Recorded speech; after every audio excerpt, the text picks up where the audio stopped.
On. What? Yeah, we're live. Shit. Okay, rip the band-aid off. Wow. It's the jump scare for me is what I like to do for everyone. Hey, welcome to Hexes and Vexes. How we all feeling tonight, gang? Good. Feel like $1,000,000.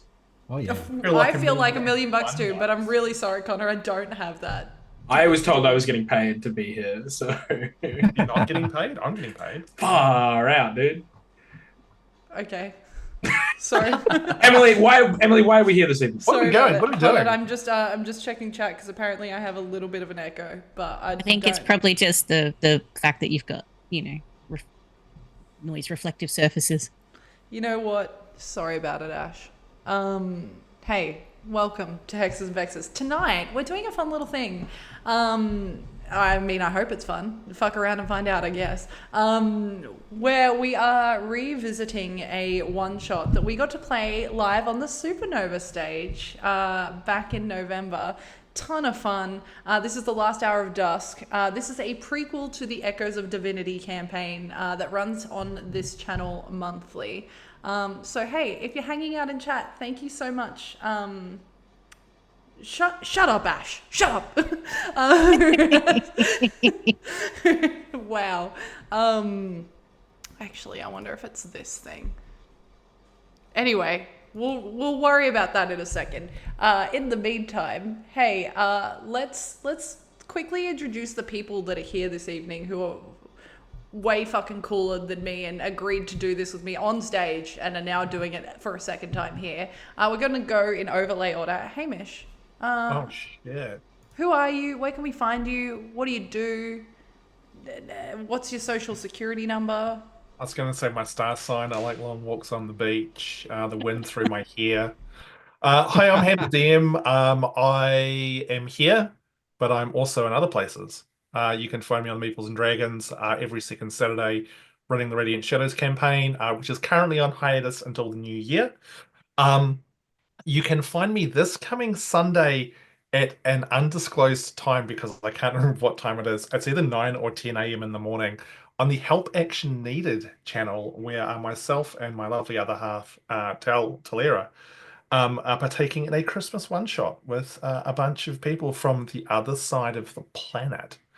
And then also on Sunday, I'm also in Sword of the Skulls, which is over in the Lorites. Whoop. That is me. Truly, so much stuff that you got going on there, buddy. And I'm fucking excited for you. So stuffed. You're doing some cool shit, my guy. Thanks, man. Hey, no, thank you, because I get to be a part of some of it. too. Hey, Saz. What?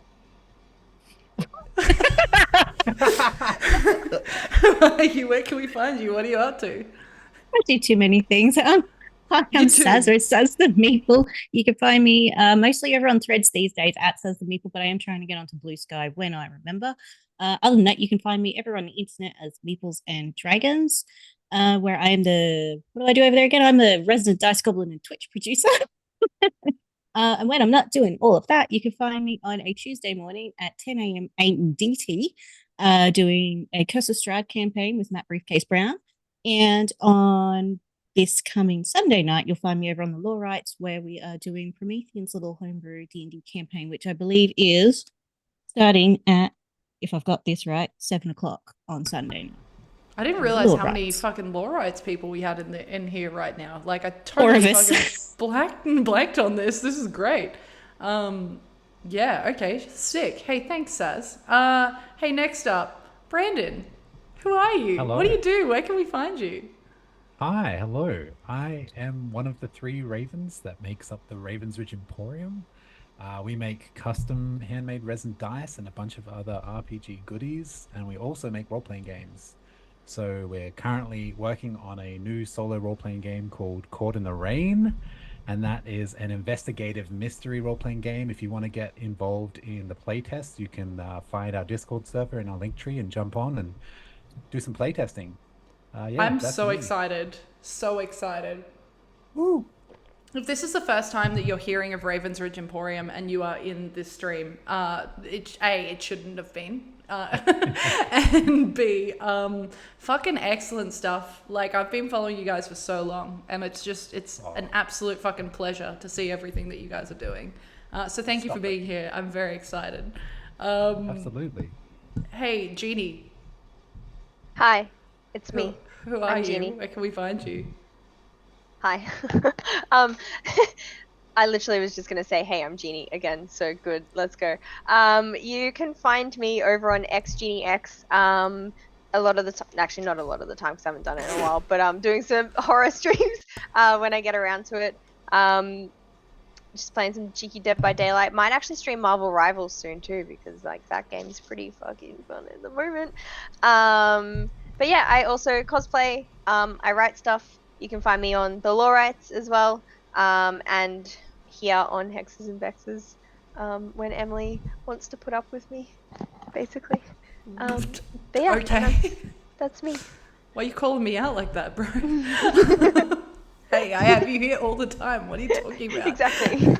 Well, hey, Connor. Oh my god, Did you hear everybody. the disappointment in my voice when I said it? I did that. She's deliberately. lying. I'm so nice to her. Hello, everybody. My name is CloudkillConnor. You can find me on lots of places in the internet. I make cute little clothes like this. This says Finger of Death, and it has the whole spell on it. Oh, and Brandon's wearing one too. That's a little custom Ravensridge Emporium number.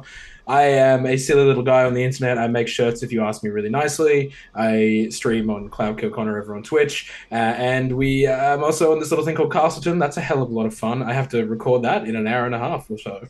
And I'm having a blast, man. I'm so excited to be here. Are actually broken. I bet you they are. They're not. Ash, you're wrong. She's lying. I'm excited to be here, and I'm very excited to play with such incredible, incredible people. Are you kidding me? I'm in a star-studded cast, and I'm here having fun. Hey, thanks for being here. Appreciate you. And last and certainly not least, hey, Lachy, who are you? Where can we find you? What are you up to? What are you doing? Hey, my name's Lachy. I'm from the Mimics Den. We are just recording our soon-to-be podcast that'll launch in the coming year. It's a bit of an actual play with some of the people, or one of the people who are currently sitting here right now, CloudkillConnor, which will be a lot of fun. We do a bit of world building, story crafting, and you can check us out on Instagram and where you find all your good podcasts. And I'm super stoked to be here. It's my first time in his streams. Yeah, welcome in for your first stream. Oh my That's god, so dude, that's exciting. crazy. It's wild. And it was on Hexes and Vexes too. My condolences. Yeah, I know, right? Fucking, this is the start and end of your stream. I was being too Wow. nice. I was being too nice. I had to stop. Wow. Illusion and shattered. for those of you who definitely don't know, my name is Emily. I am the producer, dungeon master, and chief executive thirst master over here on Hexes and Vexes. When I'm not here, you can find me over on Meeples and Dragons playing in Radiant Shadows. You can find me over on the Lawrights playing in Sword of the Skulls. And you can also find me over on Castleton, attempting not to die. And also just trying to have a cheeky little happy ending, you know, like just romance into the sunset. That's true. I can't accept compliments, including that one, Ash.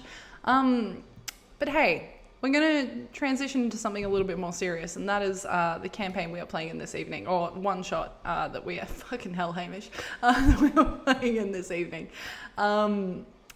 So we are playing The Last Hour of Dusk. First of all, again, we got to play this already at Supanova. All of the decisions that our audience made for us are canon to the story that we tell tonight. So at Supanova, there were 3 pivotal decisions that the audience got to decide which way the characters would go. We are staying true to what the audience has decided, and we are following those rules this evening. But we're doing it with a slightly larger time slot than an hour to give you guys a little bit more freedom.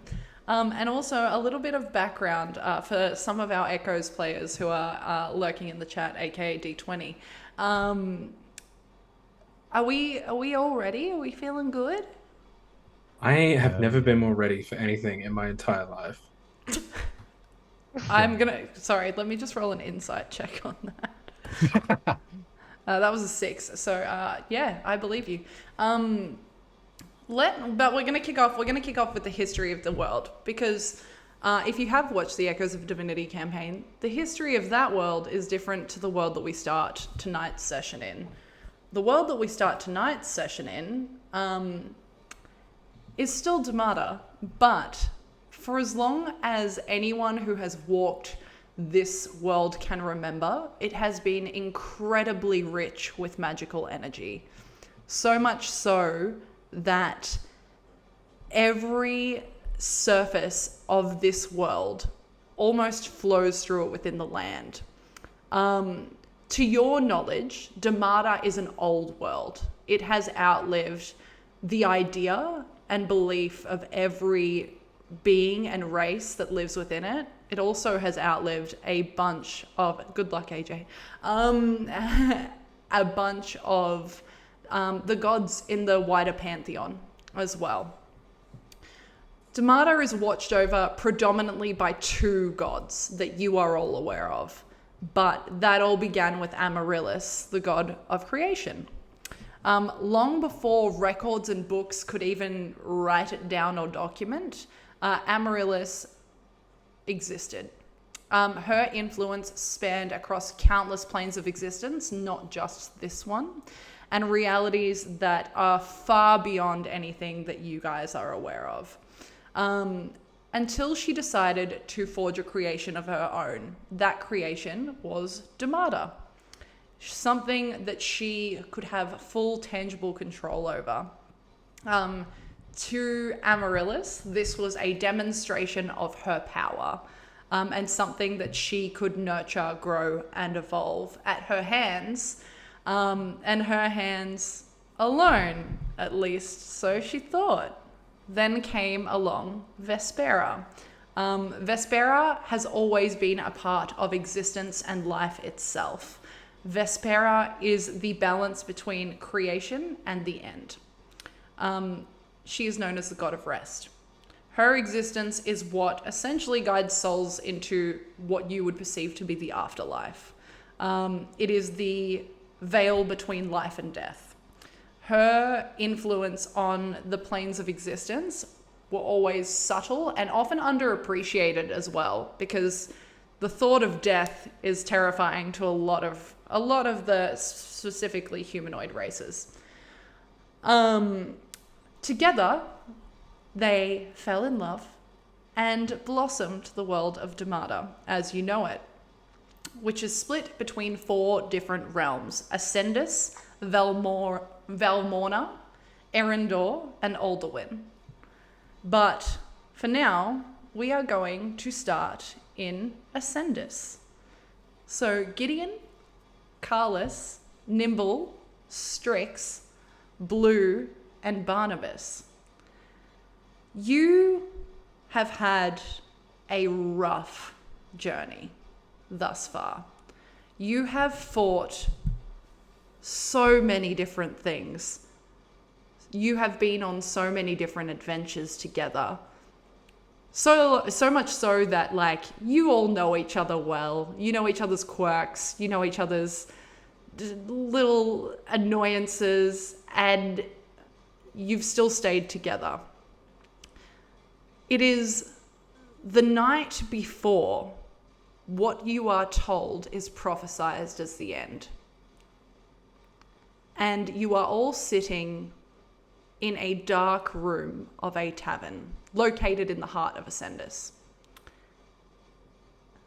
No one's really speaking or saying anything at this moment, and outside is scary quiet, which is a stark contrast to when the beginning of the end began being prophesized. As you're all sitting there in this tavern together, before you start your journey the next day to attempt to stop what could be the end of Durmada, we're going to do 2 different things. I'm going to get you all to describe your characters, but I also want to know what you're thinking in this moment as your character, and also a memory that sticks with your character throughout your journeys thus far.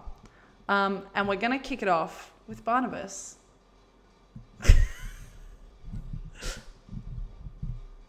I think you're muted. Oh, no, you're not. Good job, Oh. buddy.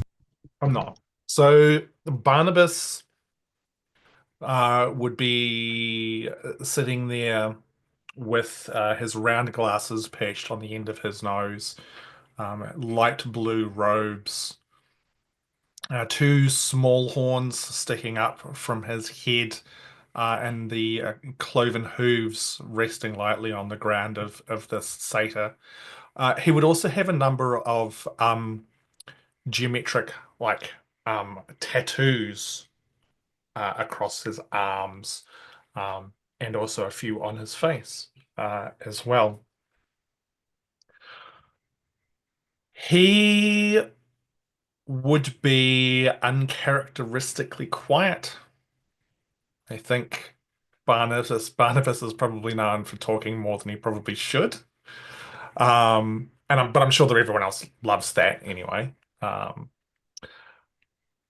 What were the other questions, Emily? Just so that I can What get. do you think Barnabas is thinking about with the potential end of the world coming sooner than you would hope?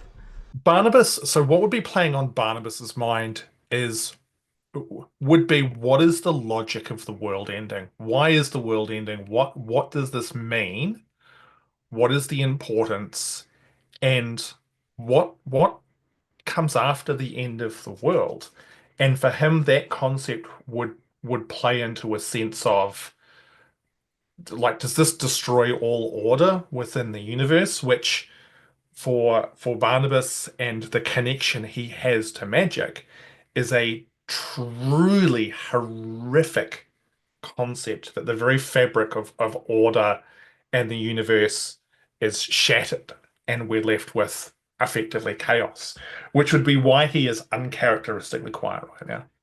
And I think what's troubling for you to think about is that you think about the logic of the world ending and why and how and what does this all mean.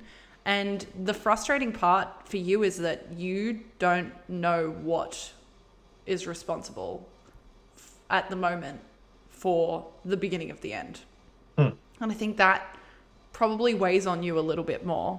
As you kind of look around the group, your eyes land on Gideon. Gideon, can I get you to describe yourself and what you're thinking about at the moment? Yeah, sure. Gideon is human. He's got this sort of sandy blonde, almost burnt sunset style colored beard, very short through the jaw, long flowing hair. His armor is currently off. The pauldron of like a lion's head is sitting to his right at the table. And he's probably twirling a scroll that he keeps with him with just a list of dates and historical events that he considers important to the party and to his family, specifically with his brother. He's generally quiet anyway. However, I think now there's sort of a moment every now and then where he almost tries to speak up, and then just catches himself before he realizes that there is just a tension in the air. And he's probably considering more than anything what he needs to do to protect the ones he loves and the ones he's come to love as the party with him. And I think he's probably searching the eyes of his brother there. And he And as you do, and you look at your brother, there is this weight in your gut of like, you don't know where you will both be by the end of this. And as you look over at Karlis, can I get you to describe yourself and what you're thinking about currently? Absolutely. So seated across from Gideon is a figure that doesn't look too dissimilar.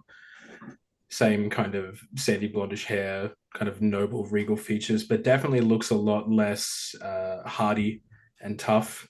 Definitely a bit more of a shoot a spell first, ask a question later type of person, sitting there in a nice kind of almost like Albany, like Halloweeny kind of orange, like armor trimmed with like silver in it. And I'm just like flicking like a little Eldritch Blast between my fingers. I think that Karlis is too arrogant based off the fact of how good we are, in the sense of like, well, sure, the world will end, but we've averted like 6 of those.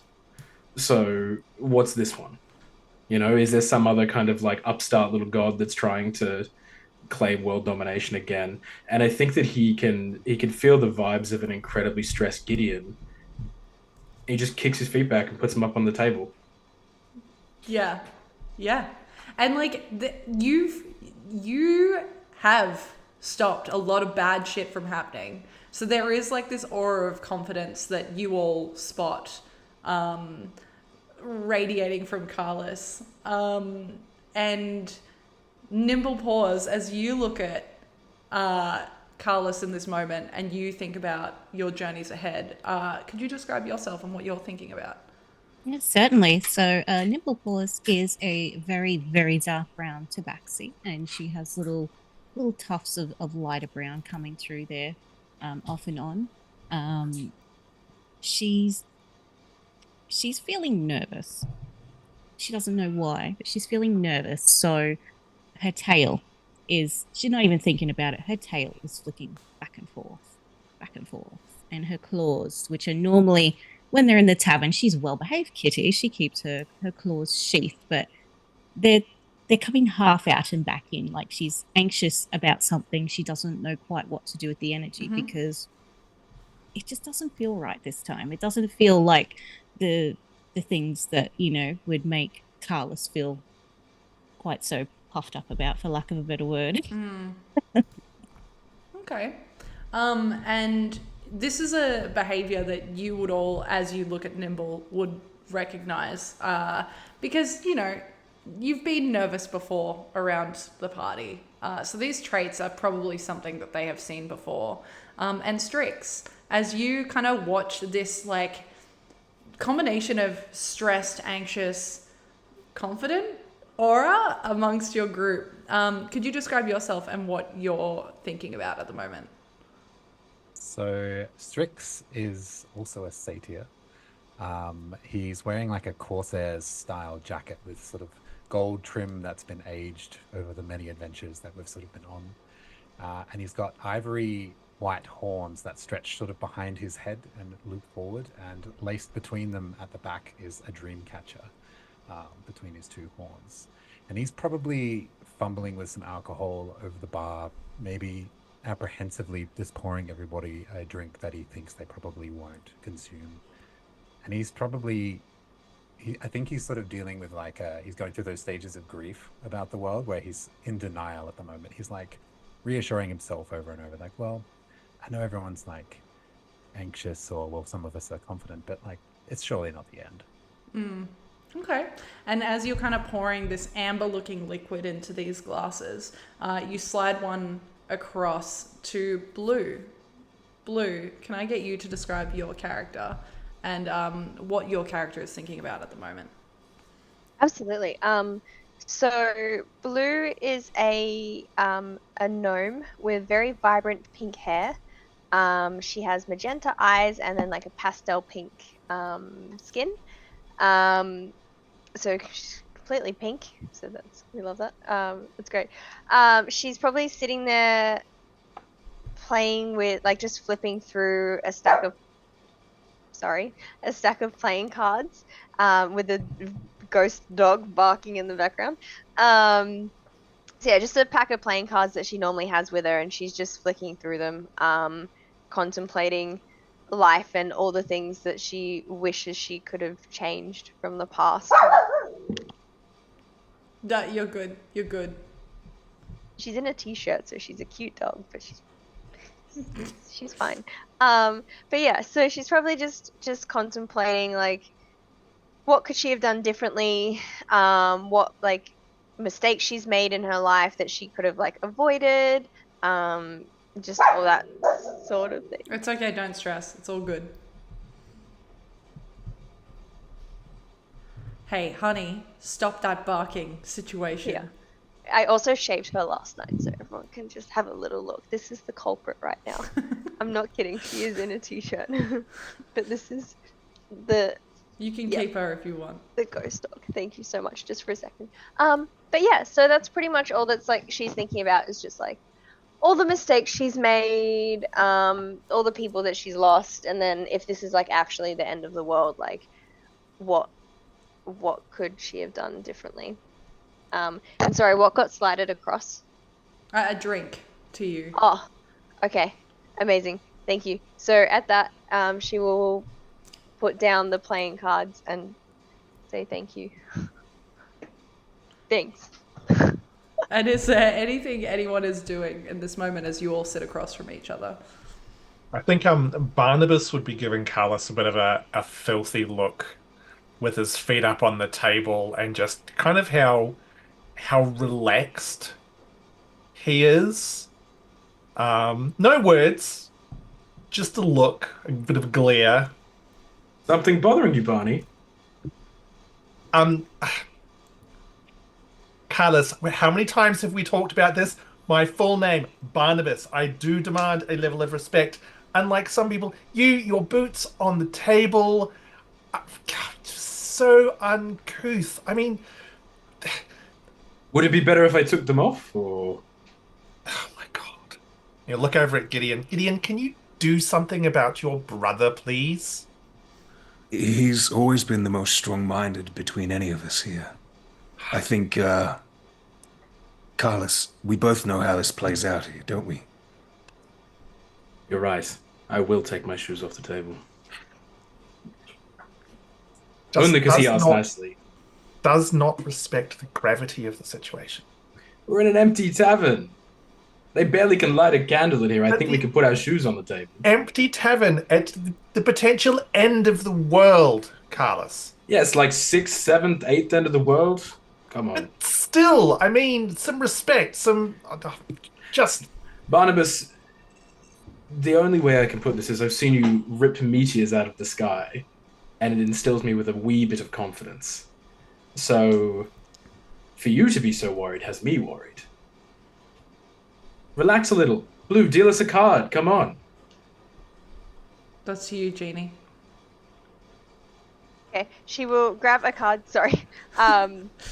Dad's like, we're leaving. I was like, I can hear that, but that's fine. She'll grab the deck of cards and just like flick a couple across. They're literally, it's just playing cards. It's not, yeah. I am going to put them down in front of Barnabas and go, so this one is the Hanged Man, and this means that we're probably going to die. And this one's the Tower Inverted, which means we're definitely going to die. And this one means death, which isn't as bad as you think. Or Ace, Jack, Spades, if you're preferential to it. You're giving me that evil eye. It's called a joke. I think it's a funny joke. Thank you. Just... Nimble and Strix, are either of you doing anything in this moment? Well, Nim knows that Barnabas can hold his own with Karlis. She's not going to bother stepping in at all. It is a waste of her energy. Mm. Yeah, and Strix? I think Strix is probably almost ignoring the conversation that's going on at the table and is continuing to rifle for any better looking alcohol from behind the bar. Yeah, okay, easy. You don't even need to make an investigation check because you're fucking level 20. And so you know how to identify great alcohol when you see it. Within Durmada, the predominant alcohol business is wine. And you see this like oak aged, like what would be comparative to like a Chardonnay. And you know that in the past, if someone has provided this bottle to you, you've had to pay like 100 gold for it. It is a fucking expensive bottle of wine. It's top shelf like shit. This is the stuff right here. I think I'll just like, as soon as I find it, I'll be like, friends, look. I know we're squabbling over the end of the world, and it's not really going to be the end of the world, as we all know. But I think we should have a drink regardless. Better than this Yeah. brown liquid we've been having. I don't even know what it was. I just found it before. Here. And I pour everybody a glass. Look, just as long as we drink responsibly, because I think it's important for us to maintain our control and sense of composure in case we need to actually do something to stop the end of the world. Barnabas, Hmm? it's not going to be the end of the world. You know this. Strix, Relax. brother, at some stage, it will actually be the end of the world. At some stage, our luck will run out. No, of course it won't. Hasn't run out yet. Barnabas, you seem to be a lot more uptight than normal. Is there something that you feel is different this time? Respectfully, of course. Look, Gideon, there's just, I don't know, there's something about this time. There's something in the air. I can feel an inherent breaking down in the order of things. I have a bad feeling. We've been through a lot, and you've had a lot of bad feelings. This, I can tell. This seems different. Do you recall last time this same feeling maybe came across when we had to take care of them? I mean, it was different. I think it was different then. I mean, there was a sense of danger, but there always felt like there was some way out of the situation. I mean, as much as God, Karlis and Strix sometimes drive me crazy with their behavior, they are beyond competent. But I just sense that this time there is something not right. The very order of the universe feels at danger. It does not feel right, Gideon. It's a big brother's job to worry about their younger siblings, so you have every right there. I'll look at Nim. Is your tail still twitchy? And I'll cast the eyes to Barnabas, to Strix, and then gesture towards Nim's tail. Nim, you're doing all right. I think you should maybe have another drink. I don't think that drinking is going to help with this. I have to agree with Barnabas. This doesn't feel like the last however many times we have dealt with this. This feels wrong. Well, if you are also convinced then that this is indeed the end, would it not be the perfect opportunity to have one last night of drinking? Drinking never really made me happy. It was shiny things, and there's no point getting shiny things if it's going to be the end of the world. Drinking it is then. All right, let's go. Cheers to the not end of the world. Even Barnabas will pick up a glass. The end of the world. Not. And as you contemplate the not end of the world, Barnabas, you specifically, having kind of been the one that is taking this the most heavily, you feel the weight of a familiar book that you hold specifically, a mahogany leather-bound book, the silver inlay.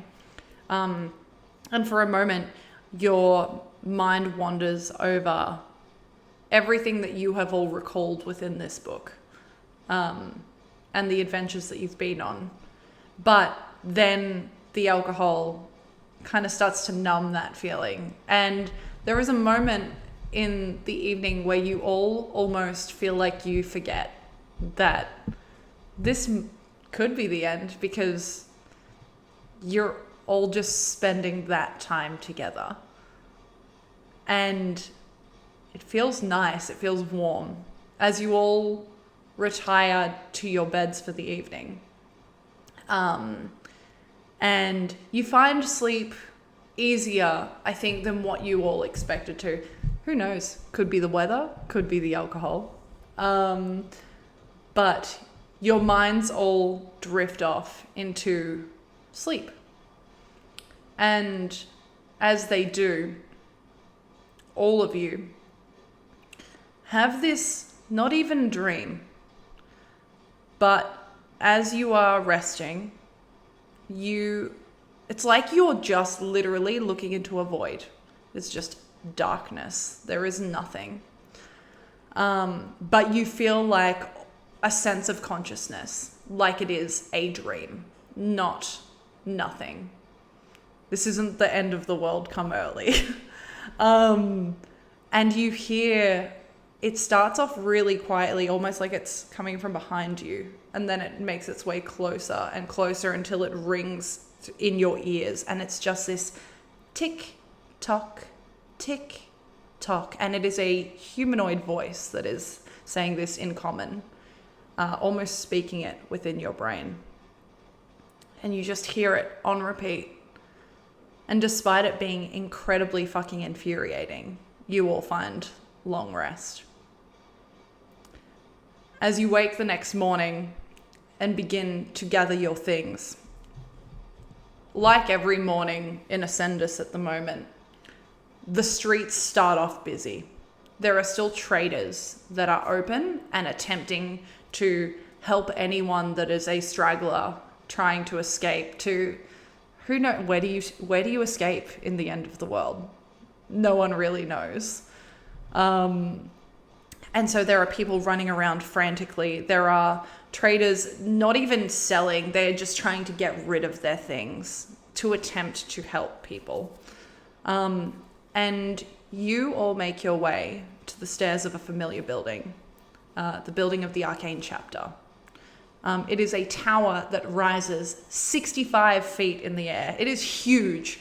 And as you look up at this building, there is a familiarity, but also it feels strange because you've never been here in these circumstances. You would all know that it is known for being the place where endless records of history of Durmada are located. And that the gods preside over this building specifically, or so you've been told. You've never seen them. But it's also where endless texts of magic are located. You think back once again on all of the paths that you've traveled together. And as you stand there on the stairs, is anyone doing anything or saying anything in this moment? Nim is going to sort of give Blue a bit of a nudge and just be like, I never did take you up on that dare of seeing if I could climb this thing. Probably should have, all things considered. Do it now. Do it now? Yeah. Do we have time for that if it's the last day of the world? I feel like the last day of the world is a pretty good day to do a pretty cool dare.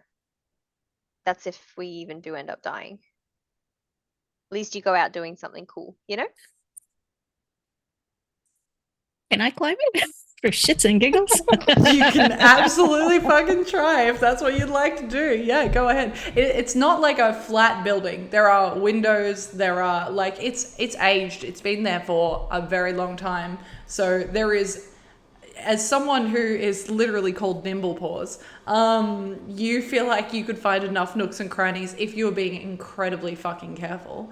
If you'd like to try, you can make an athletics check for me. All right. If I clock her kind of like, you know, tail wagging, prepared to leap up, can I just go over and tap you on the shoulder and go, 300 platinum says you can absolutely do it. And I'm going to cast guidance on you. Oh, nice. So that'll be that's a D4, isn't it? Just a D4, yeah. Wow. Oh, nice. This is how we kill the first character. That will be a 27. Oh, great. Yeah, okay. How far up this building are you intending on going?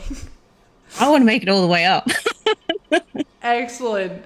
Hey, we'll do this in, because a 27 gets you a decent portion of the way, and you watch, Blue, you specifically having laid down this challenge, you watch as Nimble just like starts claws out, just clawing their way up the building.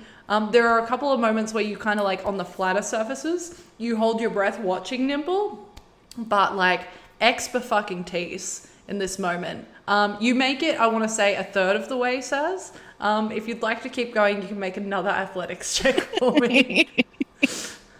Why not? Oh, shit. I'm just going to lean over to Gideon and say, Is it a bad time to say that I spent all the platinum? It's No. at 23. It's a 23. Perfect time.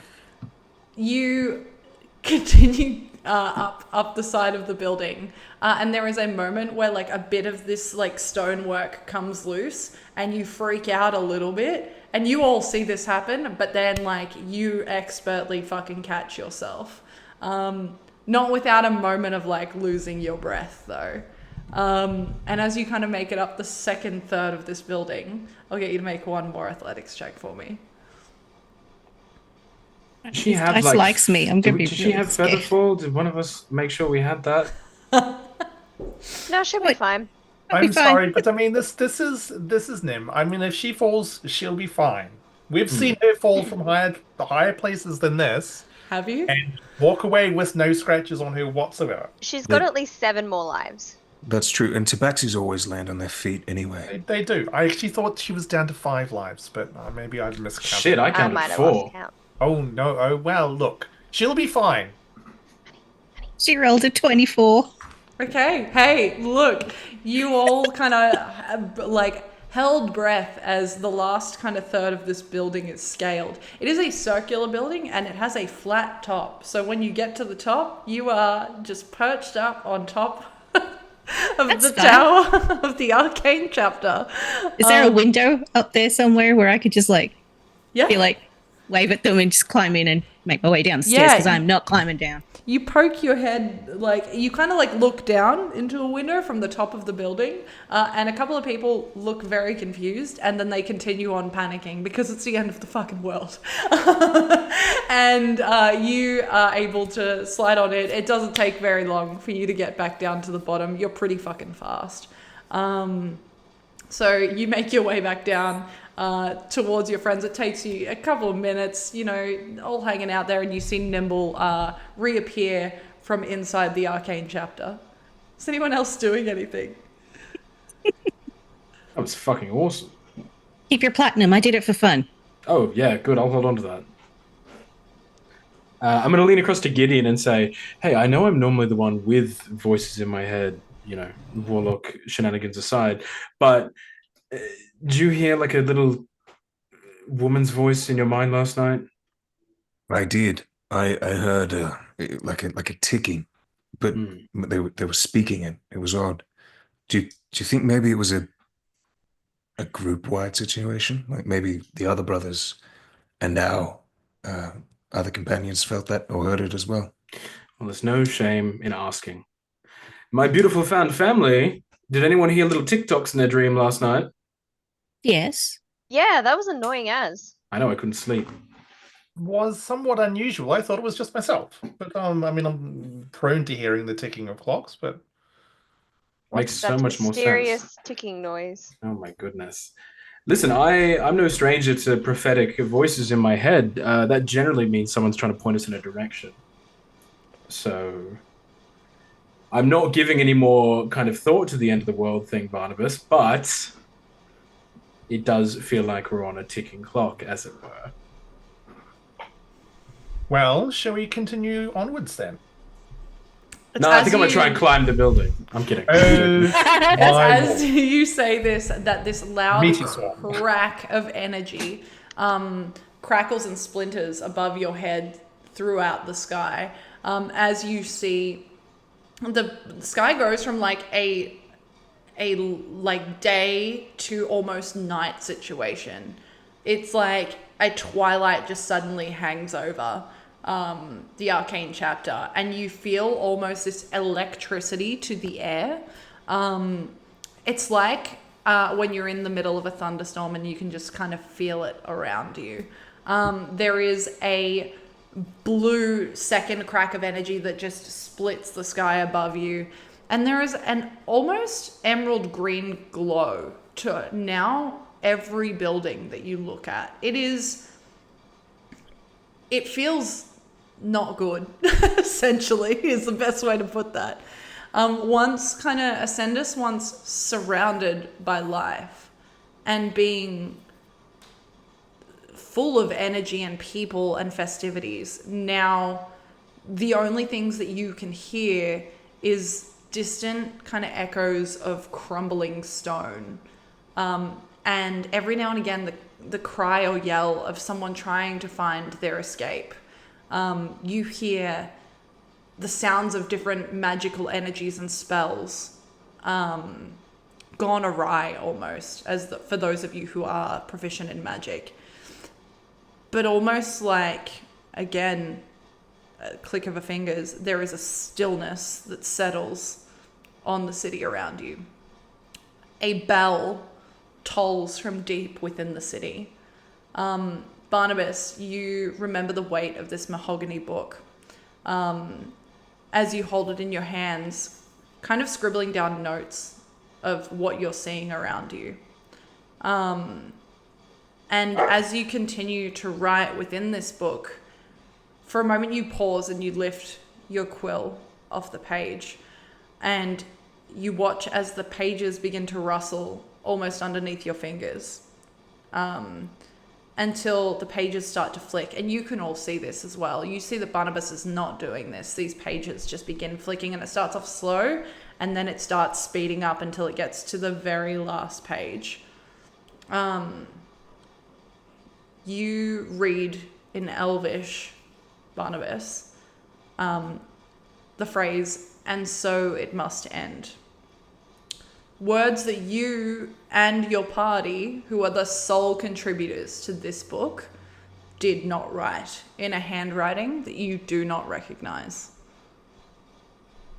My friends, I feel that I may have been right with my sentiment last evening, and I'll hold the book forward so that and sort of spin it around so everybody can see the text. This does not bode well. It could be a prank, right? Maybe What does somebody it found say? your book. Yeah, those of you who can't read Elvish can't read this. I don't Well, read but, Elvish. Sorry, and I'll tell them what it says. I hate it when you're right. I really do. I mean, look, of all the situations for this to happen, I also wish that I was not right here, right now, but it appears to be the way this is going to play out. Maybe it's not. Do you Yeah, remember and that lich that we dealt with, what was it, 3 moons ago? Maybe this is like something like that. Don't think we can say that at this point. Strix, brother, this is not another lich situation. This is not some trivial little thorn on our side like what we've experienced in the past. I fear this may actually be it. It can't be, though. The end of everything. This can't be. Well, I'm not going to take it lying down. I know everyone else seems to be a bit of a sad sack here, but let's go talk to these little uppity mages, and we're going to see what we can do. Yeah, what if Things someone's don't- just trying to scare us? Exactly. And look, they wrote it near the end of the book. Maybe they were being facetious. I think that we can lose our doom and gloom for let's say an hour, and maybe we can figure out what's going on. as you say this, couple of things. For a moment, you all feel like, well, not all of you, but some of you feel like a slight ting of offense because, the uppity mages, probably referring to the Arcane Order or the Keepers of the Arcane that you are all a part of. So it's almost like a self-insult or a self-read for a moment. But also, as Barnabas is kind of holding out this book towards you all, on his finger, you see a familiar ring, an obsidian ring, one that you all wear, because you had them created together as a group. It is a symbol of the Arcane Order itself, which, while once was large, is now not so much. In fact, you are all some of the last members of this group. And you've only seen this happen a couple of times, but as Barnabas is holding out this book, showing you these words, the dark obsidian color turns to almost a twilight sky, and there is almost a Milky Way reflecting within it. As you all look down at your own obsidian rings, they are all doing the exact same thing. Barnabas, you are wearing a square-shaped ring. Gideon, you are wearing a diamond-shaped ring. And you all have various shapes, but you two specifically, I will shout those two out. Is there anything anyone else is doing in this moment?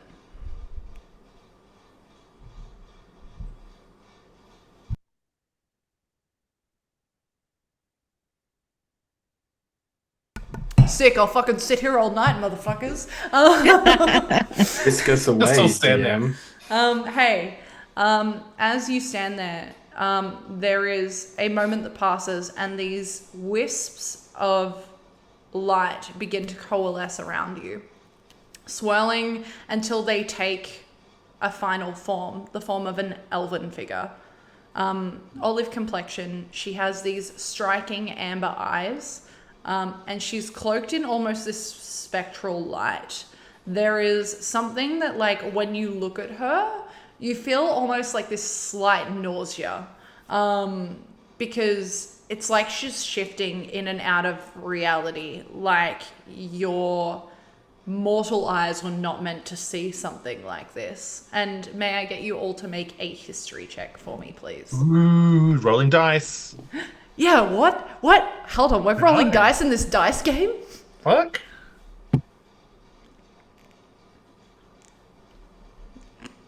Good. Hey, Connor, what'd you get, buddy? What does a 26 get me? Wow, okay. Hey, Jeannie, what'd you get? 17. Okay, you're out. Saz, Oh, you're also out. Brandon. I got a nat 20 with a 22.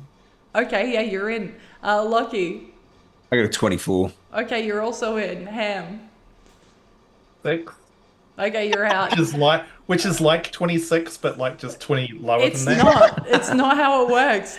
Gideon, Karlis, and Strix. Through your time in the Arcane Order, and also just through different texts and stories that you've heard, like just everything that you have learned as a level 20 adventurer throughout Durmada, you recognize that this is a form that has been depicted throughout history. This is Vespera herself, the god of rest, appearing before you. And she takes a moment to look upon each of you before she says, "Keepers of the arcane balance, I fear the end that you were sworn to prevent is upon us. Darkness has stirred within the veins of Durmada for some time now. The magic itself twists and withers. There is no salvation here, only choice. You have an hour. That is it. Tell me, as you reflect on your lives and all that you've done, was it worth it? Everything you did for the Arcane Order, was it worth the hours that you gave up with those that you loved? Tell me, with 60 minutes left before the sun sets on Durmada, if you could change one thing, what would it be?" And her gaze lingers on each of you, one by one. And I would like to know, if you could all change one thing, what would your character change? Starting with, not Barnabas this time, Gideon, what would you change? Gideon will try and meet her gaze and think back on the event that shaped him into the Echo Knight that he is now, where he failed to prevent the corruption of his father, which destroyed the family estate, killing his mother and his sister, and arguably branding Karlis as a laugh it off sort of brother, as opposed to someone who can face it himself.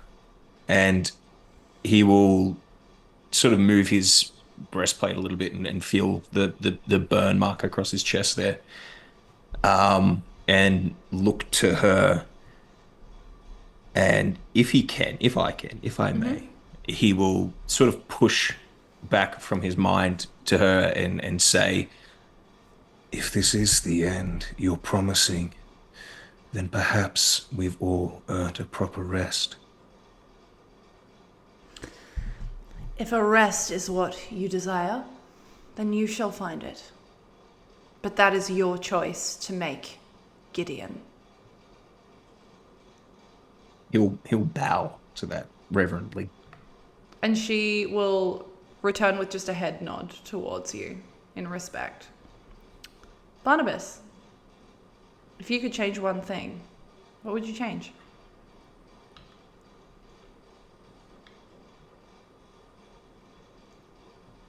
Barnabas would have had to have made a choice when he was much, much younger between love and duty to his family, in particular his brother Strix.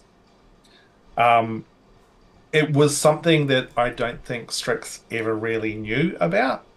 They were still comparatively young. It would have been first love.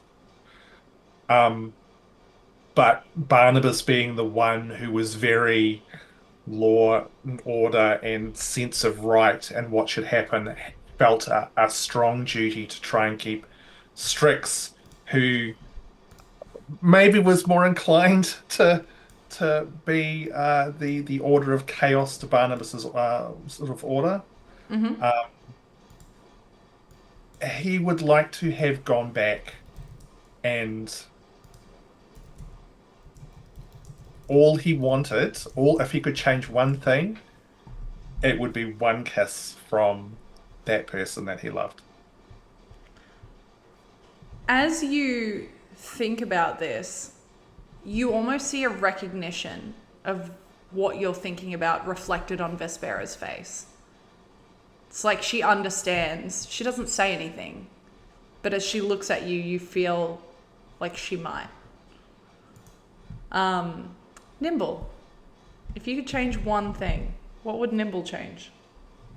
Nimble would change nothing, because the story of her life in this world so far has given her not one, but two found families. With Blue and her family adopting Nim as a tiny little orphaned kitten on the street, and then growing up and learning with Blue, and then finding our wonderful little companions here. Nim would change not a second of it. And as you feel Vespera look at you, there is almost like a look of being impressed. You sense that there is almost like a sadness or an understanding for the other two who have had her stare them down, essentially. But for you, it's like there is a sense of respect there. Not that the others were disrespected, but hey, here we are.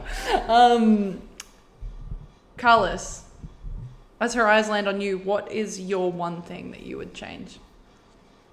Just a question first. Is she looking at us as peers or as people beneath her still? Make an insight check for me. I would love to. It's only a 10. You would understand that there is a sense, even with the 10, there is a sense that there is something she needs from you. It's not a disrespect, and it's not a you're beneath me, but it's also not a you're on my level.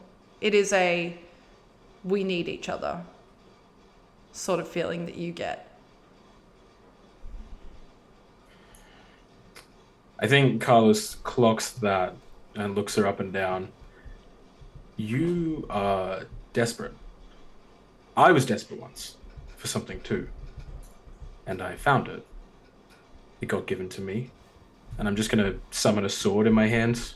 It's just this beautiful, ornate, like, vine-covered blade with a big pumpkin head as the hilt. I didn't pick the aesthetics, but it came to me when I needed it.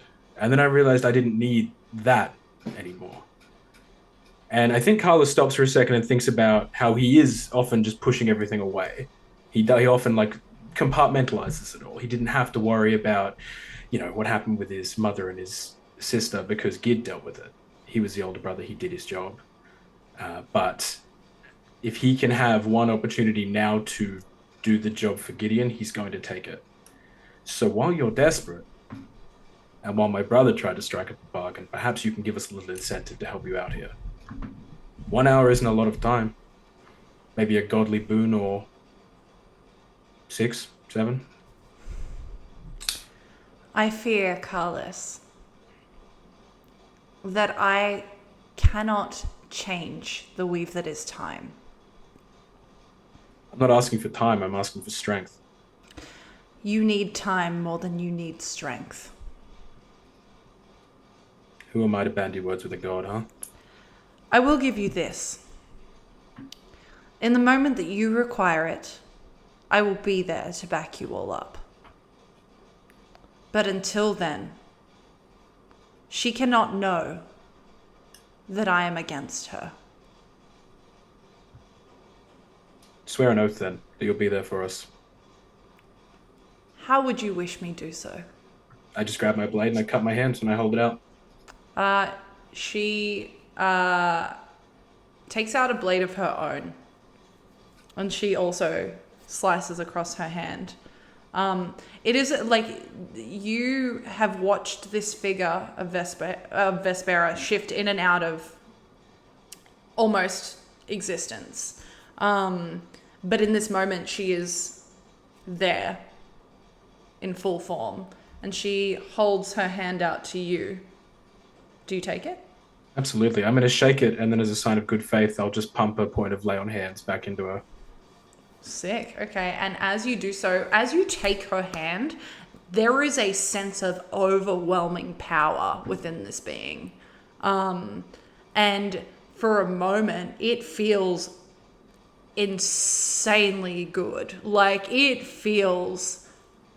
You have not encountered power like this in your entire existence. And as your hands connect on these cuts, hers heals over the second that your hand pulls away. And she says, I wish not to see this world end also. But some things are out of our control.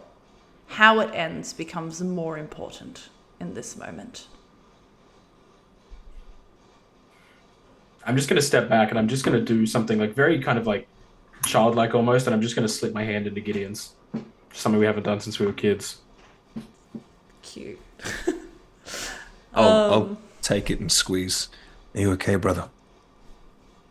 Talking to gods makes me nervous. Yeah, but you look like you showed her up. Thanks. She understands who's in charge here. Thank you.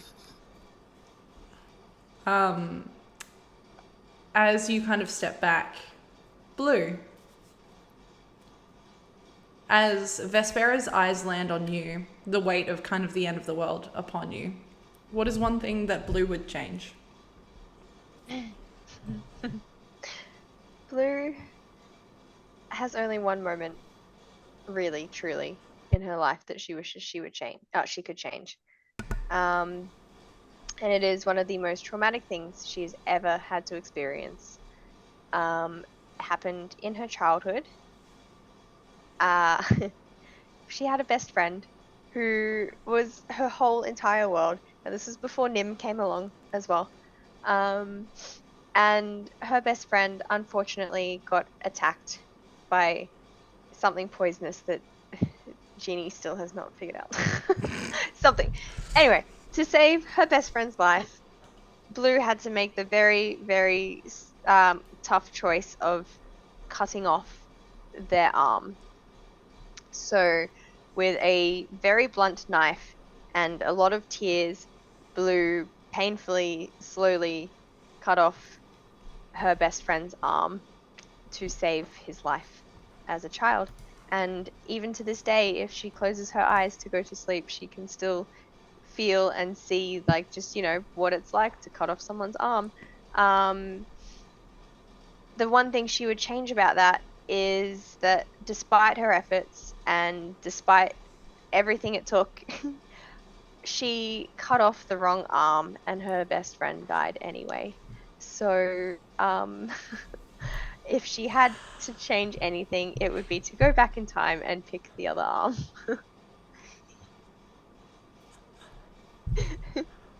You're welcome. Talk about burying the fucking lead. Wow. Okay, yeah. That. Oh, okay. Whoa. Vespera does not react the way that Emily reacted. But there is a nod of understanding that comes from Vespera as she very quickly and traumatically looks over towards Strix. Strix, if you could change one thing, what would you change? I think the scene that first pops into Strix's mind is the moment that all of us lost the seventh member of our party some time ago now, but the event that led to us having to put them down ourselves, I think, is the main moment Strix would want to change. I think there's a lot about that went down that Strix probably blames himself for, whether it be from a lack of courage in the moment or just that self-deprecating thing of thinking, oh, but what if I did this? Oh, but maybe I could have done that. Mm-hmm. It's probably that moment. And all of you remember that as well. That there should have been 7 of you standing here, not 6. And the ground beneath you begins to tremble. There are echoes from deep below your feet of like just crumbling rock. And there is almost like you watch as this tremble happens, like all of the buildings around you shake slightly. Vespera's form begins to flicker in and out of existence again. And in that moment, you hear her say, Amaryllis longs to see Durmada's end. Hurry. Deep beneath the tower of the arcane chapter, or you too will be consumed in this world's unraveling. And she is gone before your very eyes.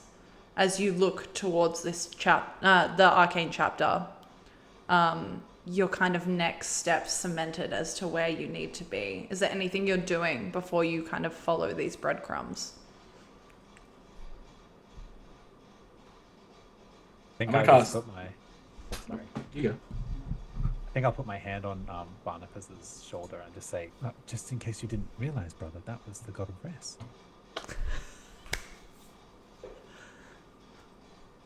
Thank you, Strix. I was fairly confident I knew exactly who it was. Make a Thank you deception very check. much. 100%. I will make a deception check.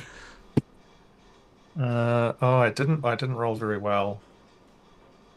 So that's a 21. Oh. Okay. What very are well. you? Can I get you to roll insight against that, please, Brandon? Yeah. If you roll higher, you know he's fucking with you. Okay, not higher. I got 18. Does he get advantage because it's his brother? Nah.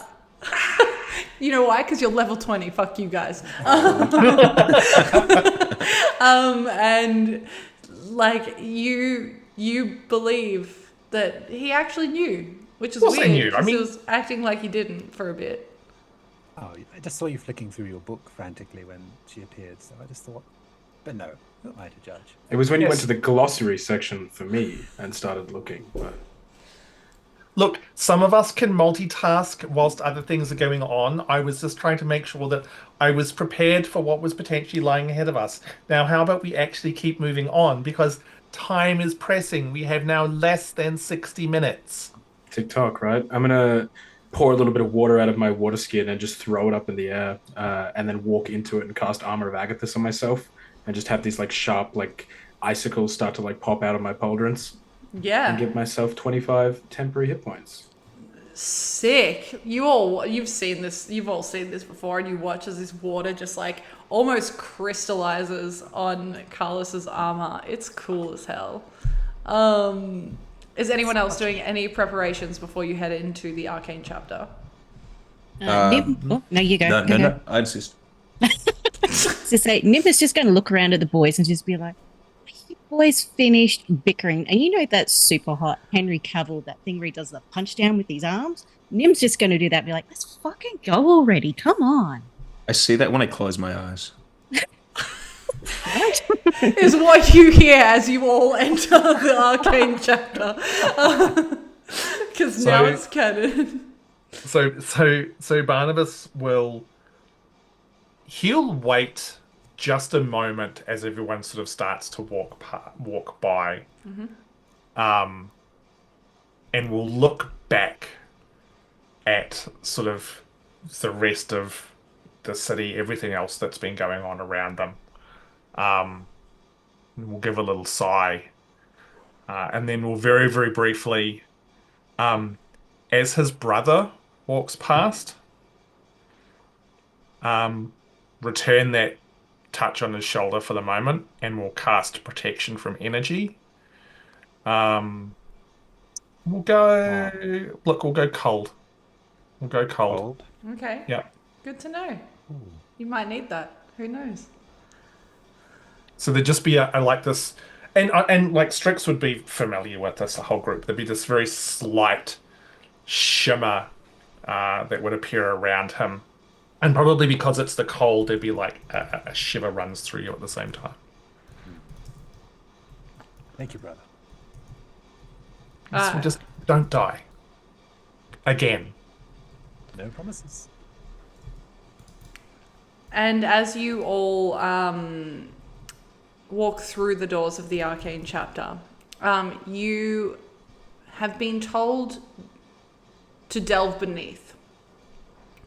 There is only rumors that you have all heard of what lies beneath the arcane chapter, because it is an incredibly restricted area.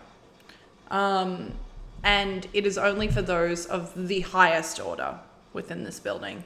But at the end of the world, who cares? Hey Heath, thanks for the sub, buddy. Appreciate that. Thanks for stopping by. Thanks for hanging out. That's very fucking sweet of you. Very kind. Whoa, what just happened? I don't know what just happened. Oh my god, Heath, what the fuck? Hey. Holy shit, Heath. Thanks for the 10 subs. That's That actually so gives us all a sweet. 9th level spell slot too, from what I heard. Yeah, That yeah. too. Hey, do you know what? Fuck it. First up, Have a wasn't it? 9th level spell slot. Come on, you all Oh, get you're gonna one. regret that. You're gonna. You do you are know what? 100%. Do you know what you're banned from though? The only thing that's banned? Wish. No wish for any of you motherfuckers. Come on, be creative. Who needs a wish? But alright, hey, you know what? For Heath's generosity, you can all have a fucking 9th level spell slot. Oh, Heath, you have saved the day and probably the world. Probably not. Wow, that's fucking cool. I also just like, while we're doing and breaking the fourth wall for a moment, thank you for everyone who's tuning in at the moment. There is truly so many of you, and I'm very fucking thankful that you're all chosen to come hang out for a moment. But hey, You're all cute and we love you. yeah, you're all cute and we love you. You heard it here first. As you fuck, that really shocked me. That is truly. Hey, Come on, Gloria. you're a professional. Sorry, Get us I under the goddamn floor. still get scared, okay, when subs come in. But hey, as you under the floor, you are aware that there are documents. Saz, what the fuck, buddy? Shut up and keep going. You're right here. Jeez, oh my god. Shut up, Hamish. Thank you. That's so sweet. Oh, don't cry. It's going to be okay. L&L, stop that. Oh my God. Okay, wait. Okay. You hold cry, on. I cry, so don't cry. No, it's all good because we're going beneath the floor. Hey, beneath the floor, you are aware that there is a rumor that there are the older documents that not everyone has access to, and these are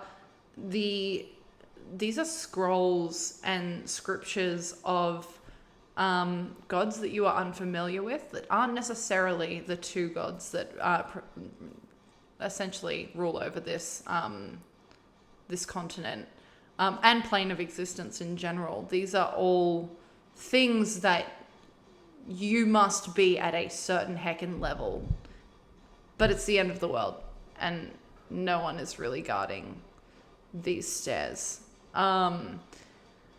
As you all enter this library that you've been in so many times, you are aware to the entrance of this staircase. Hey, who of you do you think spends the most time in this library? Barnabas. Barnabas. Yeah, great, cool. Nim. The fuck for? Can I punch books? You are outruled here, buddy. So Barnabas, you know exactly where to go. You find this corner in like the back left of the arcane chapter. You find the specific book that you know you're supposed to pull. You pull on the book and a trapdoor opens up underneath your feet. Like that speakeasy we went to that one time, you remember? Like the speakeasy. This just goes to show you that reading is important. All right, nerd, open the door. Usually there would be someone guarding this literally underneath the floor, entrance to the staircase. And you notice immediately that the first thing that you see is that there is no one guarding these stairs. As you head down, the air is thicker than what is above. And it is warm. It is like Queensland summer hot right now down there. For all our Americans, that's 38 degrees Celsius or however many freedom units. Yeah. And as you breathe in, there is like almost an unnatural scent of burning. There are arcane runes that line the walls, not intricately and carefully carved. They almost look scratched deep within the stonework. They actually begin to flicker erratically with arcane energy. For anyone that cares to attempt to understand, can I get you to make an Arcana check, please? We'll see if we do better than we did at Supanova. It's me. I attempt to understand. Yeah. Didn't I flub the roll? Let's You flubbed it at the 3 instances that you got a chance to not, and I lowered the DC every fucking time. It's crazy because the DC was 1. Yeah. Look, if it's any consolation, I'm sure as hell flubbing it again this time. Okay, what did you roll? I got a 10. Fuck. Okay, who else rolled? I got an 18. 2. Take that one because I got a 13. I also got an 18. Did anyone roll over a 20? I got 2 plus 7. It depends. Could I have cast guidance on Gideon? You know what? Fucking, yeah, go for it. Hell yeah, dude. Brother, I didn't read this one. I didn't know. I didn't study this at home. Do you know what this one says? Yes, I do actually with the 22. Okay, yeah, you do. Thank fuck, someone finally understands Look, it. normally I would understand these kinds of things, but I'm feeling a little bit of pressure at the moment. I'm trying to concentrate on what's going on around us and just leave me alone. Performance issues are very Performance common. anxiety, it's fine. It happens to all of us. It's perfectly normal. Far out. You read these arcane sigils, and they don't all. It's not like it's written sentence. It's like a bunch of words, but each symbol representing a word. But as you kind of see how many of them there are and the repetitiveness of the words, you can kind of string together that it is a single sentence. And the single sentence is, there is terror in twos. It says there's terror in twos. Does that mean anything to anybody? Sounds like you and me, Barnabas. It certainly does, doesn't it? That's actually quite appropriate. Yes. I hate to say it, but that does sound pretty accurate. Who knew we were part of a prophecy? I think it's called pareidolia. You know, when people look for symbols and patterns in things that don't make sense? I think that's what we're doing. That's possibly the biggest word I've ever heard you use, Karlis. I am actually mildly impressed. You would be amazed at how many books I've read. No, I truly wouldn't. 5. Actually, yes, I am quite impressed. It was 4 more than I anticipated. If this is the end of the world, it has been a pleasure. Speaking of 4 more than anticipated, hey Hamish, thanks for the subs, buddy. It's like literally 34 more than I anticipated, but hey, thanks team. I think this might be a really good time for us to take a short break because I might actually die otherwise. And no one wants that because if I die, we can't finish the session. So we're going to take a really quick, like 5-10 minute break maximum. And then we're going to come back. Who knows what will happen next? Oh no, you'll have to fuck around and find out. But hey, thank you for hanging out with us and spending some time. We will see you very fucking shortly. Namaste, but I'll be back in a second.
Hey, we're back. Welcome to the thing. How we all feeling?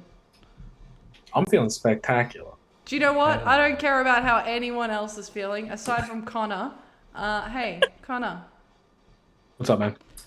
In this moment, with Karlis, I feel like walking down these stairs, seeing these arcane runes, triggers something in you. What do you think Karlis is feeling? Karlis is confused, and he hates being confused. It's like we're better than this. We should have the knowledge. The fact that Barnabas didn't have the knowledge, he's actually pretty shocked because he's generally quite impressed and proud of Barney. So, all right, this is a last ditch bullshit effort. Gid, can you look after our lovable dipshits here? I'm gonna have a quick conversation with a patron of mine. And Of course. You watch as like Karlis almost turns on a foot and yeets themselves out. And he's gone. I'll be like an hour. You hear from a disembodied voice, Connor, you're clear. And we will see Connor soon. Maybe, if he hasn't died, if his patron doesn't fucking kill him. But hey, welcome back, adventurers. Thanks for tuning in. If you've just joined us, hey, we're going to end a world. But before we do that, we're heading downstairs. As you read these runes, Gideon, and you like think about them and think about them and think about them, and then there is again like a nausea that's like is deep within your stomach. Is anyone doing anything as you descend these stairs? Blue's eating cookies. Where did you get that? Can I have one? Yeah, sure. Oh, thank you. She pulls it out of like her clothes and just hands it to you. You get a pocket Just like out cookie. of a fold. You get a pocket cookie. Shit. Oh, lovely. Has it got lint on it, I'm assuming? Covered in it? Awesome. Flavor. I'm going to flick up my hood as well as we're traveling down, munching on this cookie, my hood of invisibility. Okay. Barnabas will conjure up some dancing lights just to provide some illumination for those who need it around them. Mm-hmm.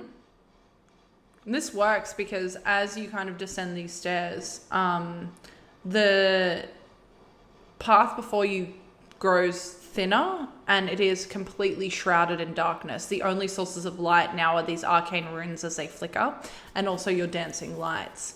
But as you kind of get to the bottom of the stairs, you look ahead, and even those of you with dark vision, it's difficult to see, even with the dancing lights. Can I get everyone to make a perception check for me, please? Oh, no. Yeah, I know, right? Dice in this economy? I know. Like, freaking... Hey, but do you know what? We have a couple of cool creators of dice in this stream currently. We have Ravensridge Emporium that creates handmade dice. And then you've got Meeples and Dragons who fucking out here fucking providing dice too. The chonky boys and that sort of stuff. Truly so many dice. So many dice, not enough time. What did we all roll? Blue, what did you roll? Is it perception? Yeah. I got 14 plus 1. Okay, so 15. Excellent. Hey, Nimble, what did you get? 25. 25? Nice. Okay. Gideon, what did you get? I got a strong 8. Okay, that sucks for you. Strix, what did you get? Got 18. Okay, nice. Hey, Barnabas, what did you get? 18 as well. Okay, for everyone except Gideon and Blue. You see across, you're basically looking out, even like trying to peer through this darkness, you're basically looking into a circular cavern. On the opposite side is a small, narrow path. It looks like it it had been victim of a cave-in at some point, but has since been cleared. It's a little precarious. You don't know how traversing through that would go for you. There is like a bit of a fear to it, but you can see it. The other thing that you can see is that within this cavern, there's not much around. There's a couple of barrels here and there. The floor itself, every now and again, looks cracked, if that makes sense. What are you all doing in this moment? The floor looks cracked. Yeah, you heard me. Say cracked. Crack.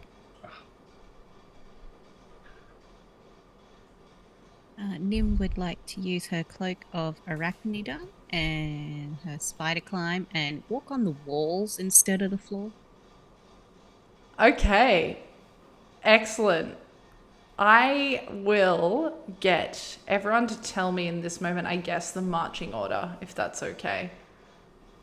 I don't have to argue with Karlis. I am going first. You're going first, but you're walking on the walls. I'm on the walls, not the floor. Yeah, great. Who's second, please? I'll go in second behind Nim, Okay, blue in but not second. on the walls. Yeah, because you cannot. Who is last in the middle? Where are the rest of you? I reckon Gid will try and protect from the rear. Yeah. Okay. So that leaves the Seder brothers in the middle.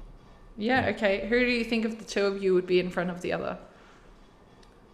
I think Barnabas would be going first. Yeah, the older Okay. brother goes first. But he will also be using his staff as a little bit of a, like with the cracks, just maybe a bit of a poke to make sure that the floor's not sort of liable to collapse. Although actually no, he won't, because there's people walking in front of him, so if they can walk on it, that's fine. Great. That's what you think. Hey, Nimble, you make your way across with ease. No issue whatsoever.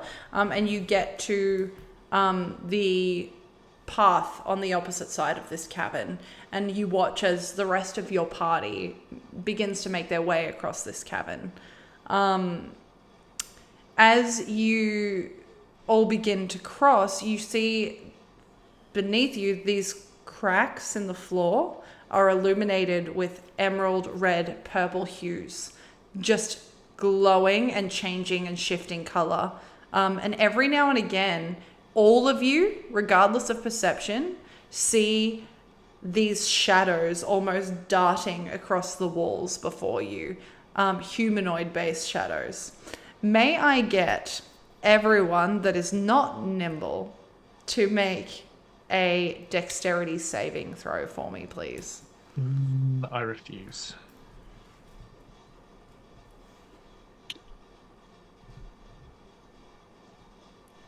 Blue, what was your dexterity saving throw? 11. Okay. No. Barnabas, what was your dexterity saving throw? Oh, hey, yeah, cool. 9. Ooh, Strix, what was 25. your... Okay, great. Gideon? 28. Okay, Ooh. great. Nice. Blue. Actually, no, let's start with the rear. Fuck you all. Gideon, you, despite being in the rear, you see all of this energy, and there is a fear to you as you see it. And while being last, you feel this arcane energy shoot out towards you. It is a cold energy. So lucky you. Because I think, was it you that got cast protection? Or was it someone else? No, it was No, No, that was- okay. You get cold, okay, well, nothing. Well, fuck you, I guess.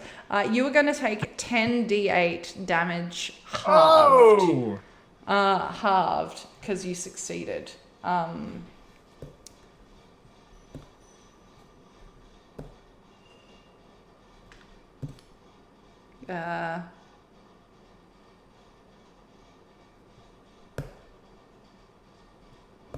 Hold on 1 second.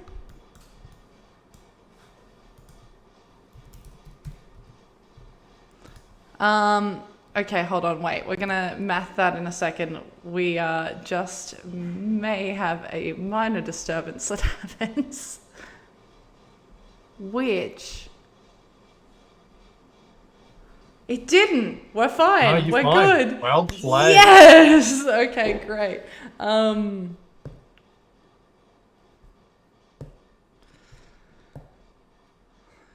Wow, okay, this is going really well.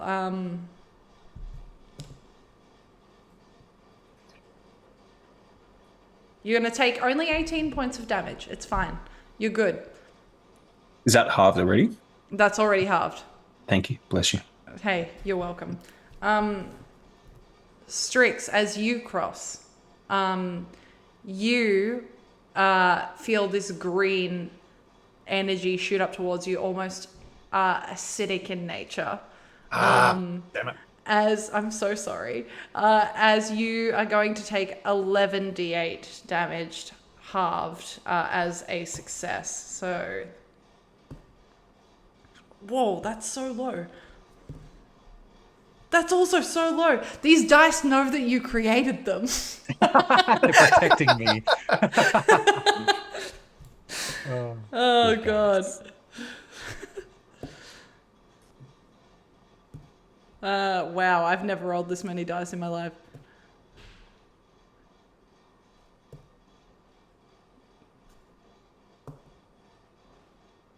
You were going to take 24 points of damage. That's already halved. Okay. All right. Of acid damage.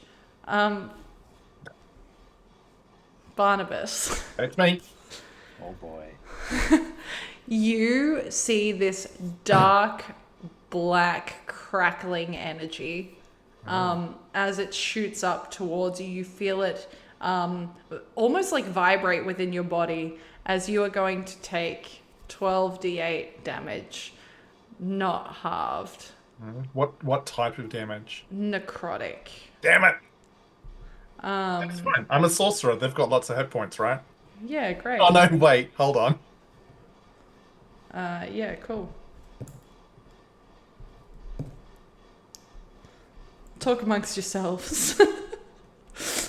So, hey, hexes and vexes, like they this is it's almost like a prequel to Echoes of Divinity, which is on once a month, which has a collection of amazing players and is DM'd by the one and only Emily, who is currently rolling dice and working out just how much she hurts me, and I want everyone to know I like being hurt by Emily. It's just the best. It is the best. You're going to take 53 points of necrotic damage. That's fine. As you feel this energy flow within you, Jeannie. Yeah. As the front runner, you're going to take 13d8 damage as you see this almost white, thunderous energy roar towards you.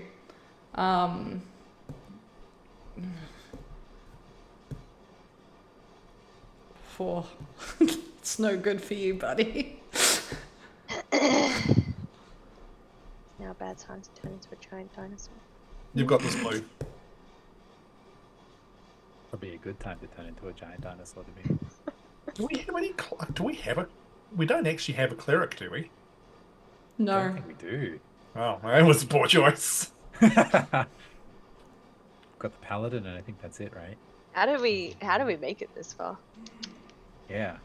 Mostly It was- luck. That was I've the got- seventh party member. Was the cleric? Yeah. Yeah. Oh no! I have healing word. Okay.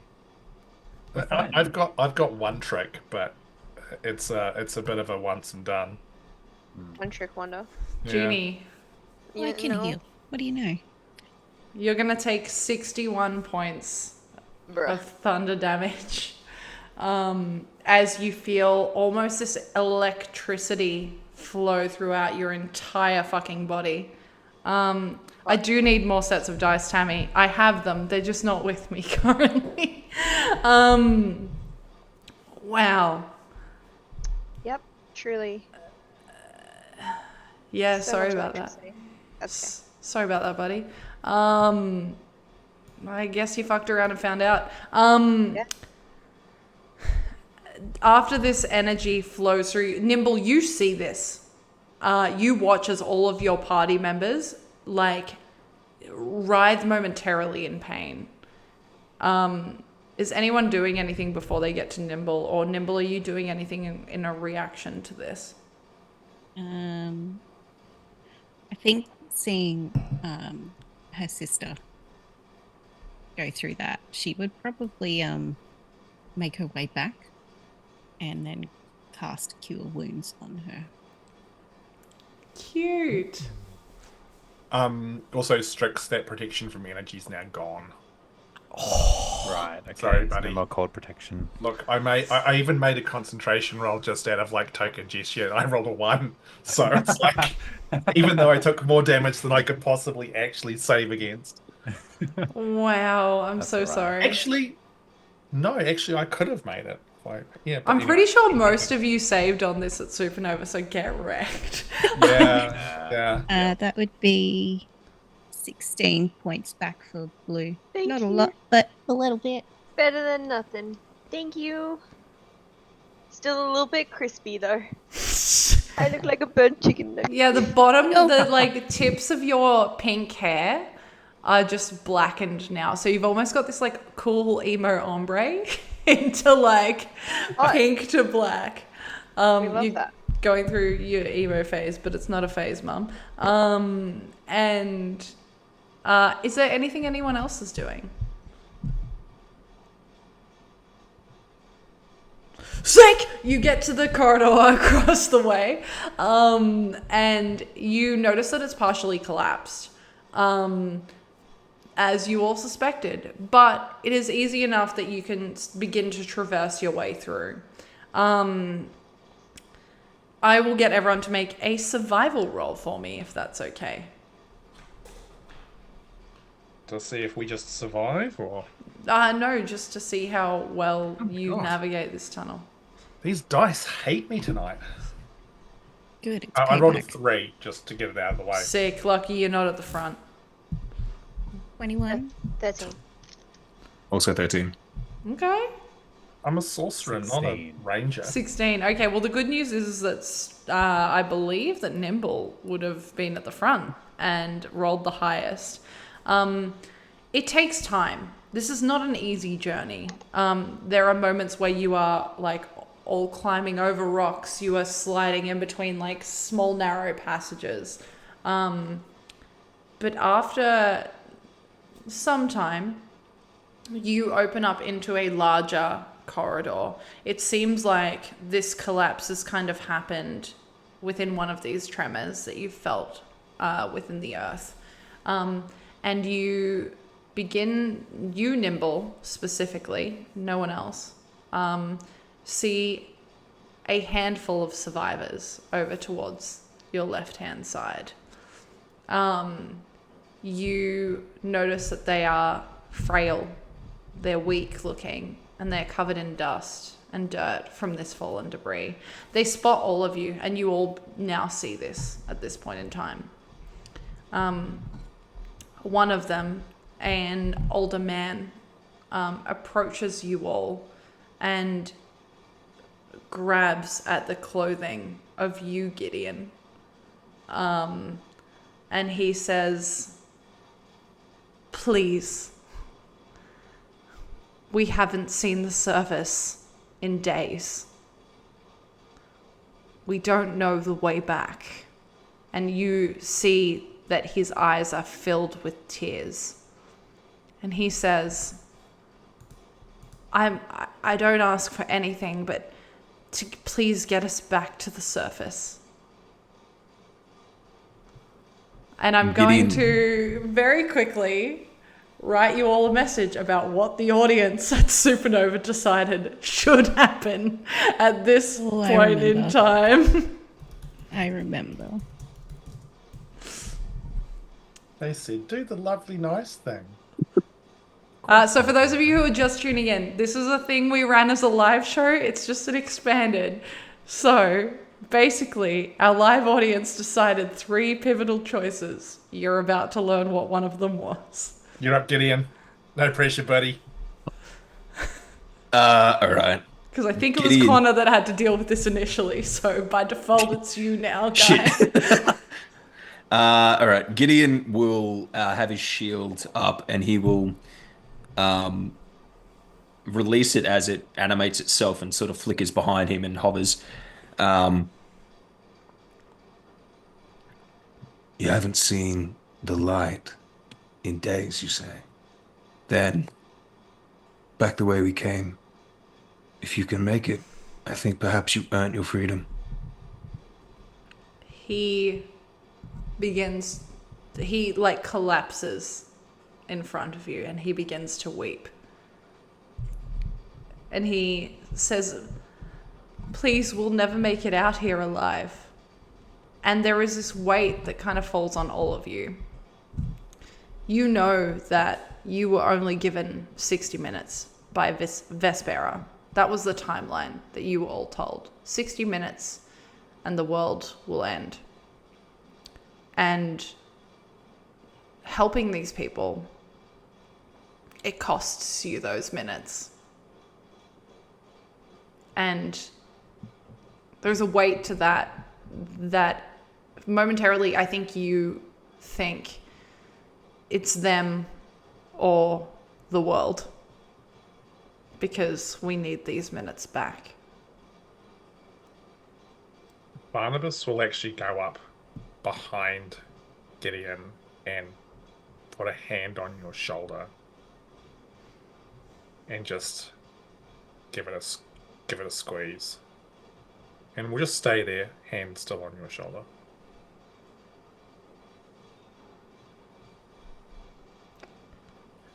As you do so and pause, then continue on. There is. Oh, sorry. Oh no, go. Please go. Please. Just as we begin to move along, I will turn back to Barnabas. There's a weight to this one. We've crossed a line now, haven't we? There's no going back, my friend. But I agree. This is something most different. I think Gid will look past Barnabas and to Strix, and specifically probably to like Blue and Nim as well, to see like whether or not this weight has properly settled across all of us yet. Yeah. What would Gideon see on the 3 of your faces? Kicking it off with Strix.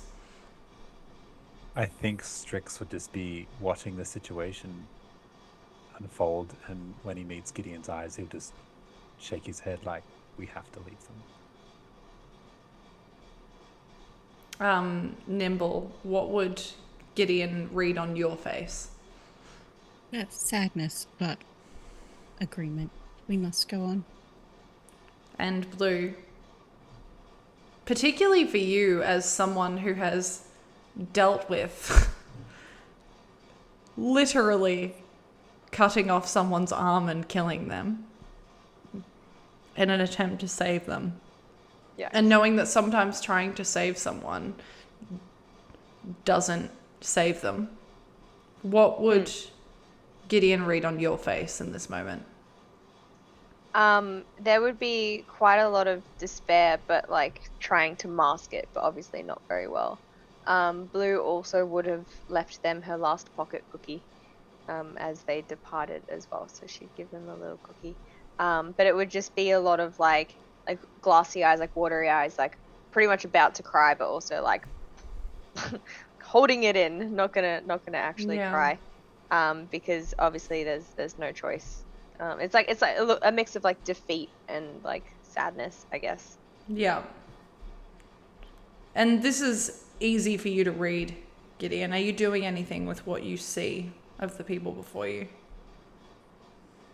I think he will try and take lead, but he will pull out that scroll, and on it will be just some memories, like how we all first met, how we slowly but surely became heroes, and the terrible loss of, I think we said Strix nearly died, but we rescued him. Correct me if I'm wrong. Yeah. And then just try and potentially lighten that mood of T-Rex moments, mountain climbing, tower speed runs from Nim, drunken escapades with Strix, getting corrected from calling Barnabas Barney, and despite the fact that we lost the opportunity to save these people, we've survived this far. So when you say scroll, do you mean the book or? I have a little scroll on my got a hip little where I've scroll. just catalogued Okay, cool. our adventures. So the book. And you would have time if you wanted to take a moment and add some of these things to that book, you could. So Barnabas is going to just open it and take out the quill and just find a single blank page and write in what would be beautiful cursive letter language. Are you writing it in Common or Elvish? Writing it in Common. What have we become? Okay. Also, didn't almost make me cry at Supanova. I just need to throw that out there. Wow, it's heavy. It's heavy tonight. Hey, welcome to the heaviest D&D session you've ever played, Jeannie. Yeah. I loved how we, like, for those of you playing at home, we were joking about, haha, let's go really dark with this. Oh, that's not going to happen. And then we're just like, fucking. Yeah, oh, you really shit. have. I'm into it. Yeah. It's the darkest thing I've ever TM'd. Yeah, wow. You take those moments. Even with the pressures of time, taking these moments doesn't feel like a waste. And so you take this and you feel like it was worth it. There is not the weight to that you felt with the contemplation of having to escort survivors back to the surface and then come back down and risk yourselves and your own safety again. As you clear this collapsed tunnel after some time, you feel an incredibly powerful magical surge emanating before you. There is like a thrum of almost a heartbeat that fills the air. It feels ancient, and that arcane sigil that presented itself upon initial entry is scratched within these holes, but it's not. Though it was kind of scratched erratically previously, this is even more erratic. This almost feels like the ramblings of someone who has been driven mad by circumstance or by being trapped or something. Those of you who, I think it was only you, Gideon, that recognized it earlier, you recognize this again. It is the same phrase over and over again, just erratically placed. There is terror in twos. For those of you who didn't recognize it earlier, hey, you can all make an Arcana check a second time. Can I assist at all? You may, yeah.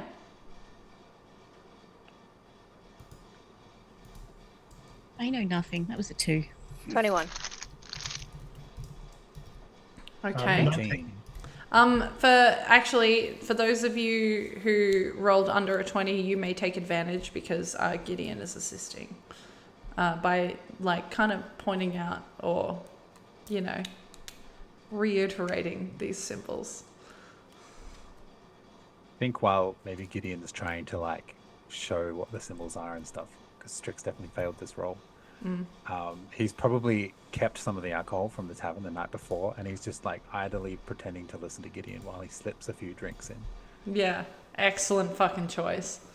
Did anyone, aside from Strix, roll under a 20? Okay. Blue, you are the only person that now can see almost you understand this mad scrolling, and you see this phrase, "There is terror in twos," just like scrawled all over the wall. It is done so in an arcane way, where like even magic begins to crackle through these symbols. You all see that. You don't understand it necessarily. But you can read it now, Blue. And it feels like someone, for your reference specifically, Jeannie, it feels like season 3B of Teen Wolf Styles. Like, it is insanity. Love that. I know exactly the vibe. Can anyone else read what that's saying, or? No. Oh, well, it's the same thing that was in your book before, but this feels pretty scary. I'm not gonna lie. Why scary? I mean, it's if it's the same thing, surely what makes this different? I don't know, man. Vibes are scary.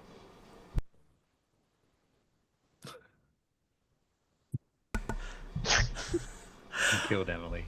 Wow. I know. I'm so sorry. Wow. Stunning. Vibes are scary. And you look, all...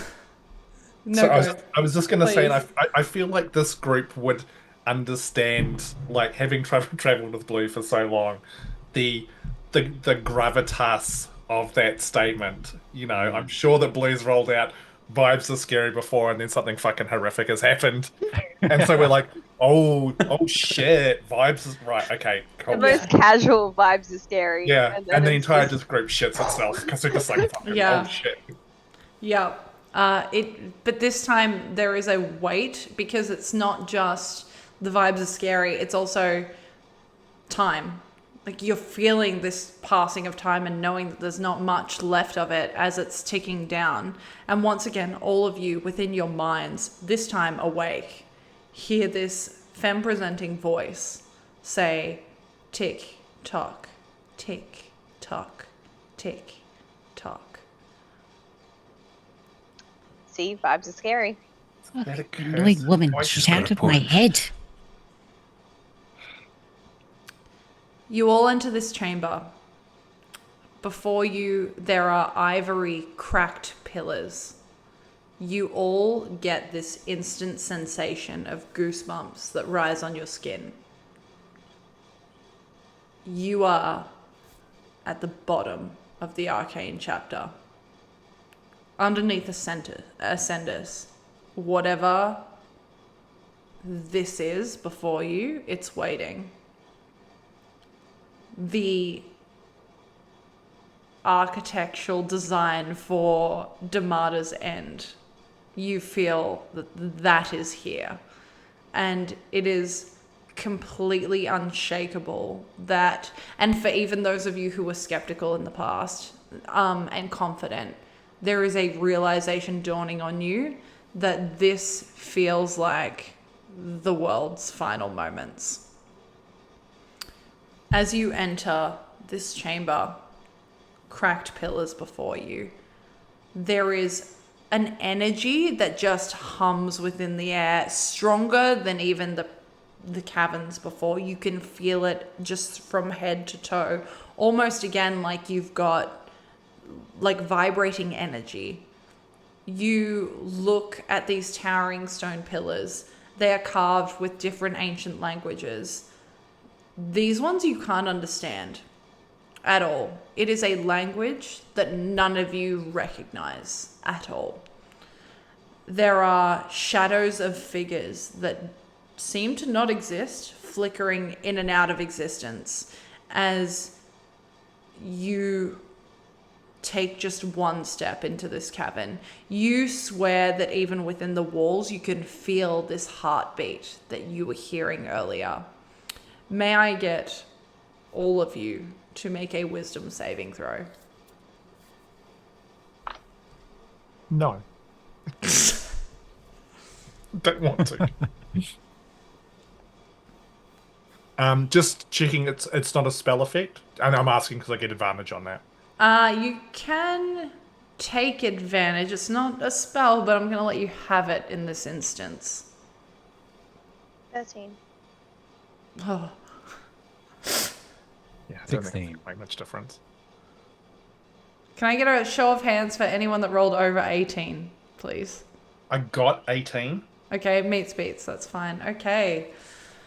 Woo-hoo-hoo-hoo. It's going to be 5d6 worth of damage, so it's not the worst. Anyone that failed will take the full damage. Anyone that succeeded will take half.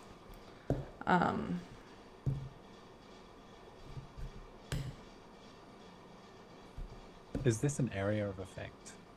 Is not. Okay. Bummer. So the good news is I didn't roll super high. So for those of you who failed, it is 20 points of damage. For those of you who psychic damage specifically, for those of you who succeeded, it is 10 points of psychic damage.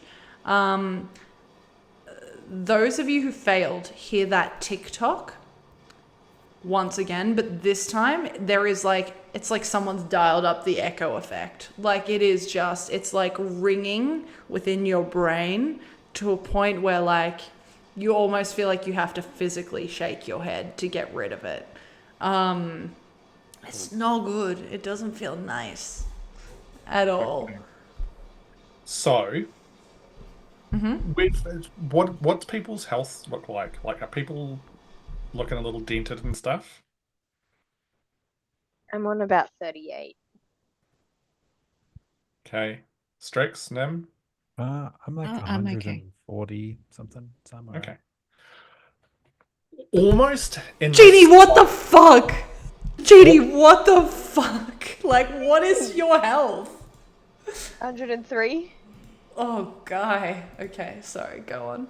So almost in response to that increase in the ticking, suddenly around the entire group appears to be what look like owls to start off with. But if you looked closer, they would be mechanical of nature. You would be able to see cogs and gears turning inside them as these owls start to just swirl around the entire group as Barnabas brings into existence his clockwork cavalcade, which heals 100 hit points, and I can divide that around as much as I choose. So, Blue, have 50 hit points. Thank you. Oh my god. The rest of the group, are you guys looking pretty? Because I don't Barnabas, need any. yeah, I'm at like 197, my guy. yeah, okay, all right. So the Barnabas is at half, so he'll take the other 50 then. Okay, great. Um, I'm getting scared because Connor's not here and the scaling of combat requires it'll be Connor fine. to be It'll be fine. It's fine. gonna- This is fine. It's gonna be got okay. this. Got this. I've never killed a PC. Well, you're about to try. Today's the Night day. for Let's night. go. Cool. And that would yeah.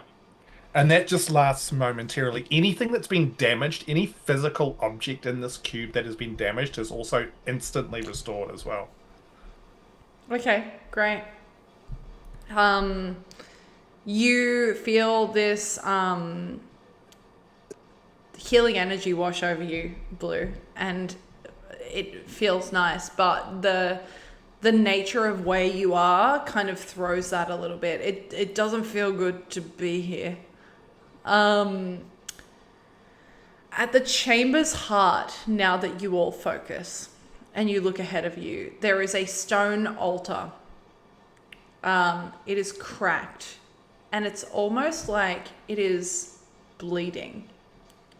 But instead of blood, there is a glowing liquid that resembles both a combination of blood, but also various potions that you've encountered over time. Potions of giant strength, potions of haste, potions of healing, but then also poisons. There are these energies that are all bleeding together, a terrifying mix of life and the arcane. Bound atop this altar in chains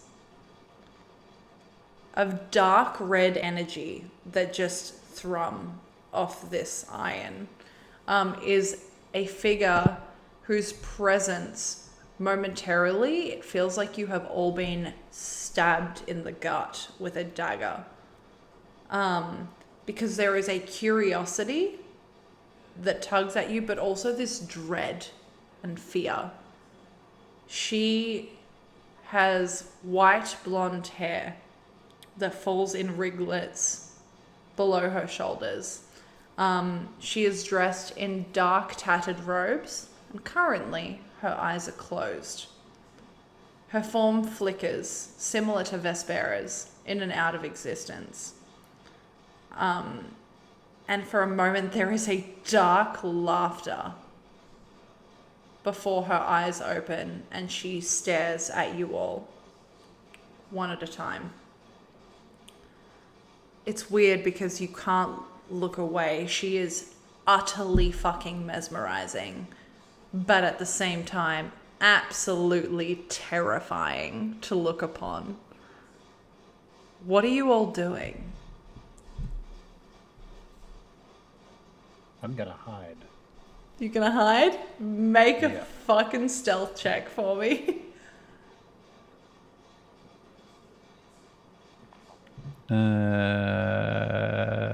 27. Yeah, you find behind one of these pillars.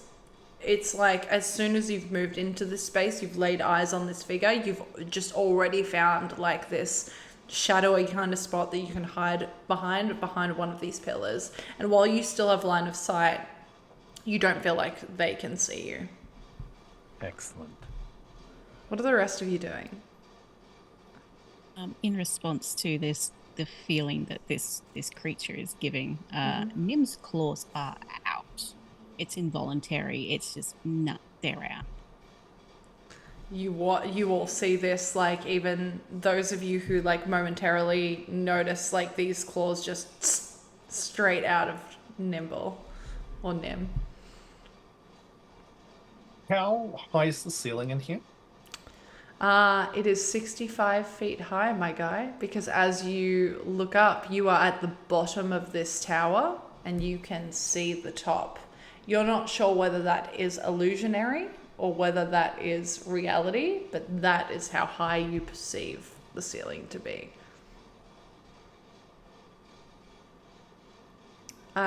Gideon, what are you doing?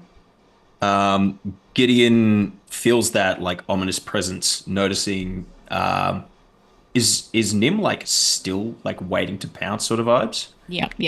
Having for sure seen that before something's gone down, he's going to have his shield go back up, wait a few moments, and then like stamp and kind of like Kylo Ren ignite his blade. It'll like ripple. Nice. And then as that ripple of this like bronze energy runs across it, this little hourglass pendant around his neck will flicker and then splits two different echoes behind him, awaiting the showdown. One of them looks like you. Sick. Okay. The other one doesn't. Have I seen this other version of not me before? No, you have not. But what it looks like is you see a strawberry blonde femme presenting person. They are holding a shield and they, while slender, are incredibly fucking well built. They look like they could absolutely ruin your fucking day if they wanted to. And they stand as your echo. Sick. I'm glad I knew you're on my side here then. And then just sort of turn our focus back to this entity. And it's almost like the entity was waiting for you to look back at her. And she says, actually, no, before she speaks, you can all make a fucking history check for me. Thank you very much.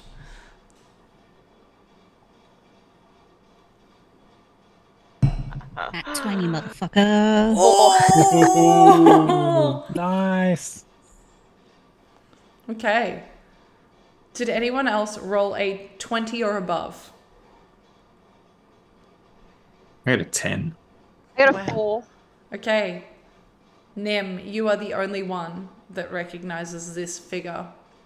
That, despite not being a bookworm, you have seen this figure's portrait before, and you've seen this figure's statue before. You have seen this figure many times before. This is Amaryllis, the god of creation. And as she sits before you all, she says, bound to this altar, she says, "And so the keepers come at last to witness Durmada's end.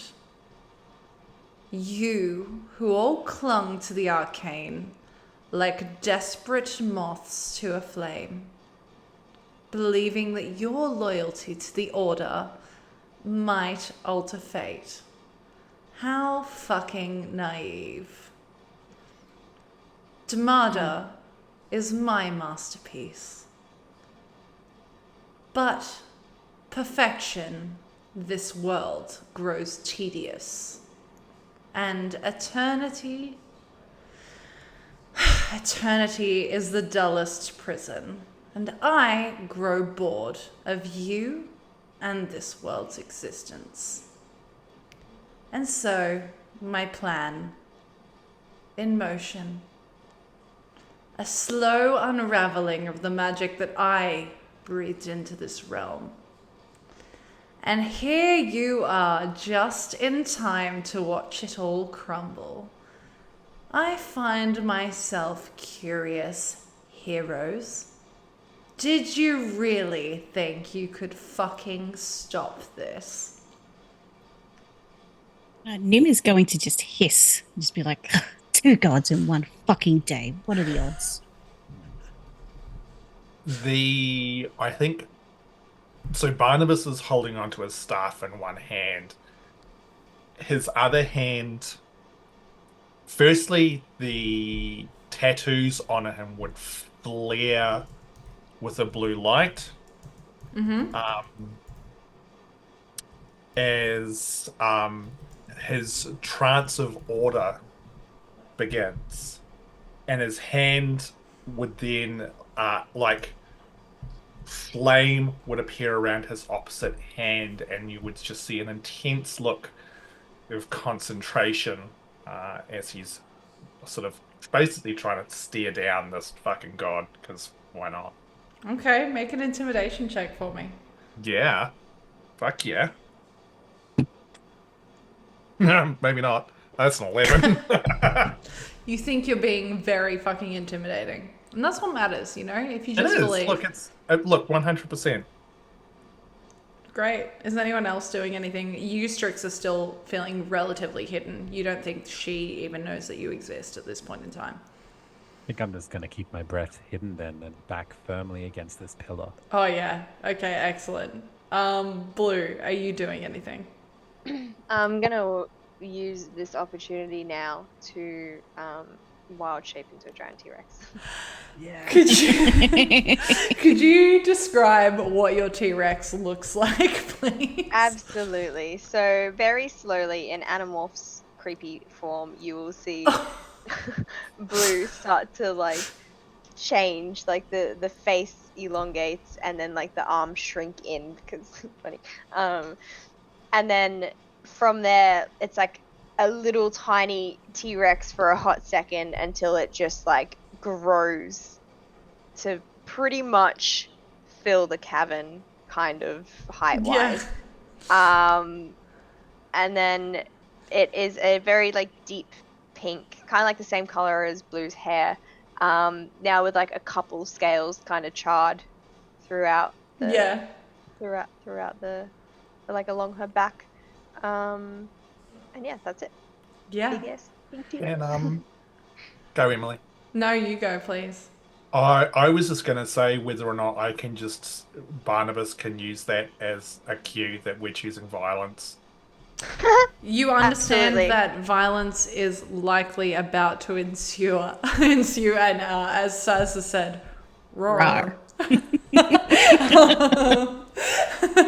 But before that, you watch as Amaryllis, almost there is a twisted smile that fills her face as she watches you, Blue, transform into this T-Rex. And she says, "Allow me to give you one saving grace. If you think you can, then go ahead. Kill me. Here.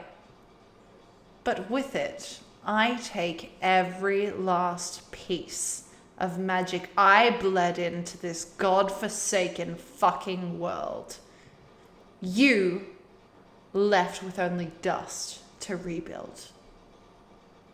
And there is a moment where you see this like almost cruel amusement twinkle in her eyes. Or you release me from these chains, and I will restore the magic of Durmada to its full potential. In fact, I will give this world more magic than it has ever had before. But with it, Durmada burns. It crumbles to ash in a matter of hours. All you know consumed within a blaze, but you may be spared. And she stands from this altar. She's still bound, so she can't move from it, but she stands as far as her chains allow. And she says, "So, will you be heroes of this ruined world, or will you join me in its fiery end?" And I'm going to throw back to our Supanova audience that decided exactly what was about to go down. And that is, I will get everyone to roll initiative as you all choose fucking violence immediately. Let's go. Fucking hell. Okay, hold on. So I also have to roll this.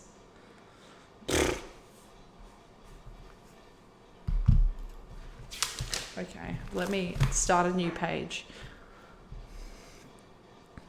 Okay, excellent.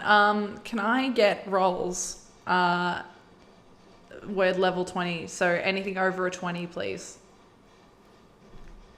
Okay. Oh, yeah, Nimble. Okay, you first up, buddy. This is not what I rolled at Supanova. Okay, excellent. Hey, 15 to 20, please. Where Can I get 10 to 15? I got a 12. What? Oh, dude, guys, come on. There's got to be. What the fuck? I got a I got 2. a 10. Oh You're 9. Hold on, wait. Really? Who got a 10? I got a 10, and I also act on 8 for the first round. Okay. 2 turns. Okay, great. Who got a 9? I got a 9. Okay, excellent. Jeannie, what did you get? 2. Okay. Oh, Because you boy. know what's the thing about 2 say in the There's terror in twos. thanks. Yeah. Just biding your time. Yeah. Wow. Okay, excellent. This is poor on all of you. Yeah. This could be. This could change the course of what happened at Supanova real quick. Okay, Yeah. great. Nimble, shit. You watch as a deep laugh erupts from Amaryllis, and she says, Fools, you dare challenge a god. Let us see how you fare against this world's unraveling. This should be fun. And you are up first, Nimble. Oh, marvelous. Nim's gonna run straight in there, laughing like a maniac, and There goes my media swarm. and inflict wounds at 9th level. Holy shit. Okay. Do I need to save or is that an attack? Attack roll. That would be an attack roll. Excellent. Please don't fail me now, D. Oh shit, that was a nat 20 with a plus 10 to hit, so 30. Damn. Holy shit. Okay, so we Okay. don't need to hit, worry about that media swarm anymore. but you double the dice, so you double Oh, all shit. of your I gotta- damage dice. I gotta roll. You want me to roll it twice, or you want me to count it twice? So whatever you roll the first time, just double that. Thank God. It's a lot of d10s. That is fucking cool. The first act in combat is a nat 20. Shit, guy. Like, that's some Yeah. cool shit. 20, You might save us, Nim. Otherwise, Wow. we're definitely 20. fucked. 29, 31, What is Connor sending us? 35. I think Connor's desperately wanting to participate. Yes. That would be 37 points of necrotic damage. Did you double that? Double that. What did I say it was? 38? Yeah. What's that times 2? Fuck, where's a calculator? Hold on, I can get one. I've got my phone Was right it here. 30, wasn't it 37? Whatever, 37 sold. So 60, so 74. 74 points of fucking damage. Okay, great. Hold on, Holy let me shit. just... That's huge. I Okay. saved the big spell. I haven't done it yet. I was being nice to let you guys have a bit. Connor, go back to your session. Wow. Hold on, wait.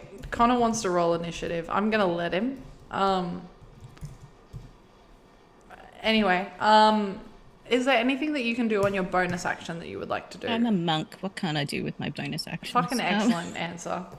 Monks Let's are see if so I remember how to do this. underrated. They are so underrated and they're so cool. Monks are best. Agreed. I mean,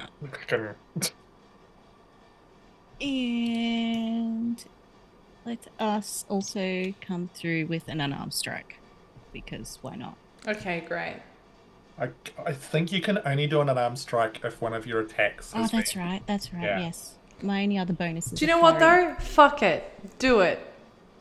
Okay. I'm gonna let you. Do you know why? You're fighting a god and you're desperate. That's But another what I will say is 30. if you hit, it's gonna be half the damage because it's not something that you're like ready to go.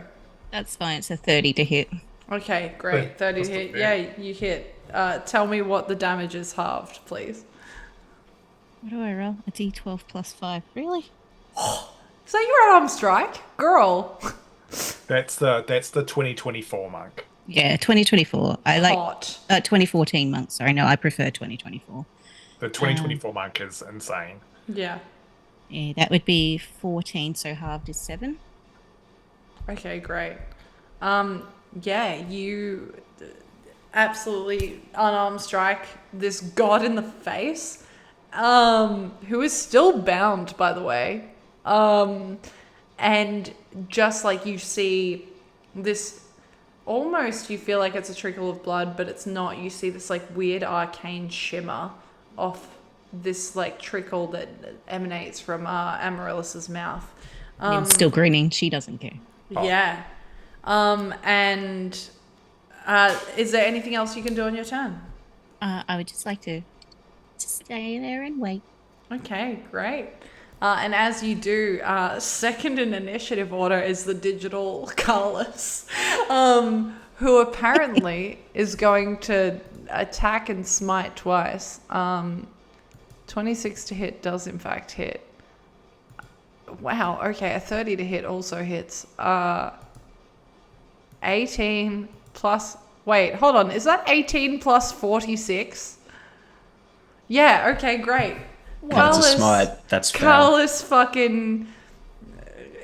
Karlis has just been, like, talking to their god and just you see him reemerge, does not say a single word to any of you, and just walks in and absolutely smites the shit out of this god. Holy crap.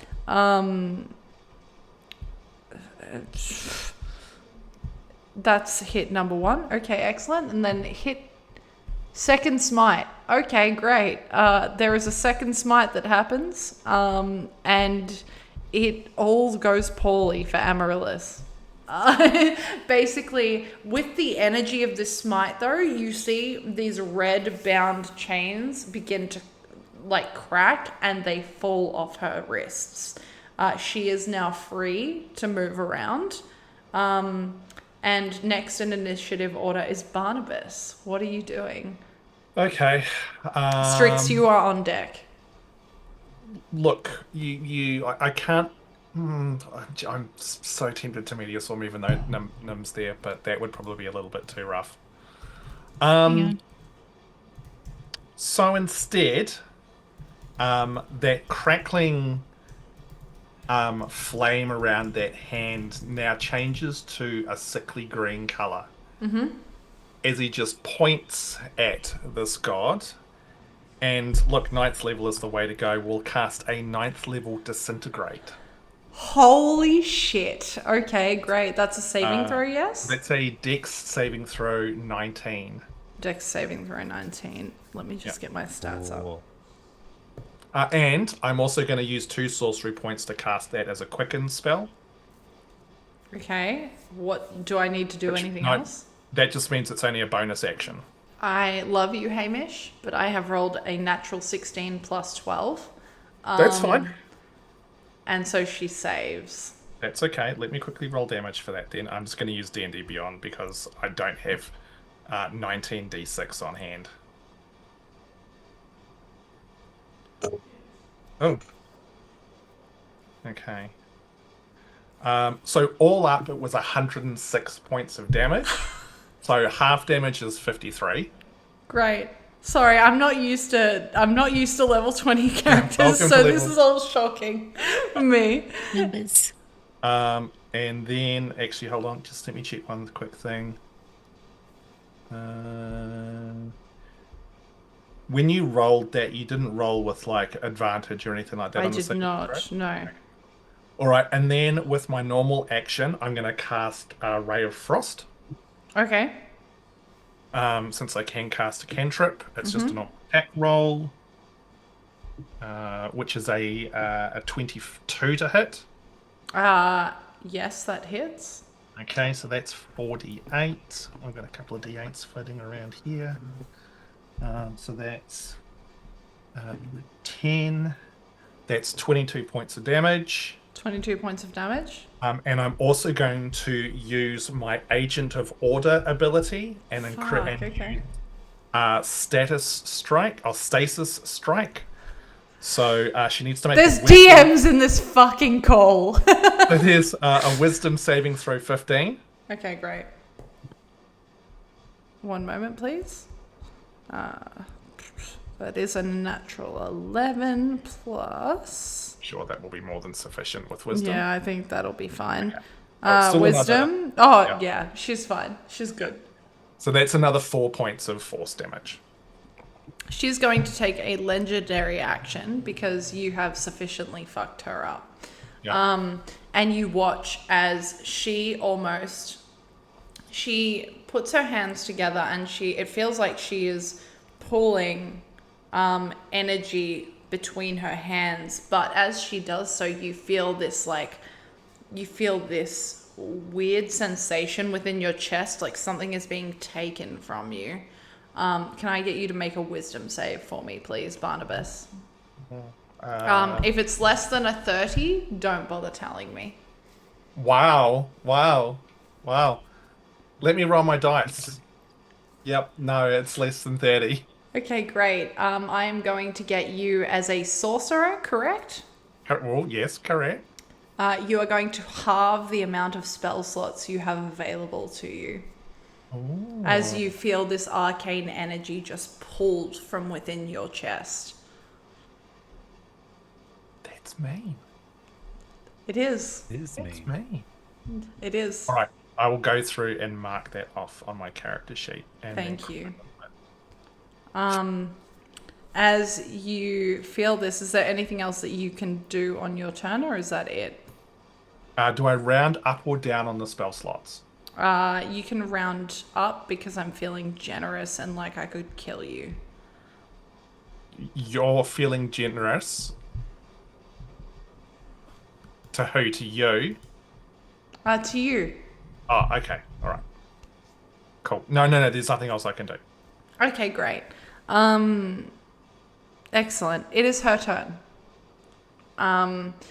You watch as this energy that she has pulled from you begins to fucking Connor, so desperate. He's just sending his character sheet like, bruh, pilot me, like control my character. It's okay, Connor. We haven't even gotten through the first round of combat yet. She, like, as she pulls all this energy from you, you watch as this energy crackles within her fingers, and you watch as her eyes go almost fully white as she looks at all of you. And you feel the walls themselves crackle with arcane energy.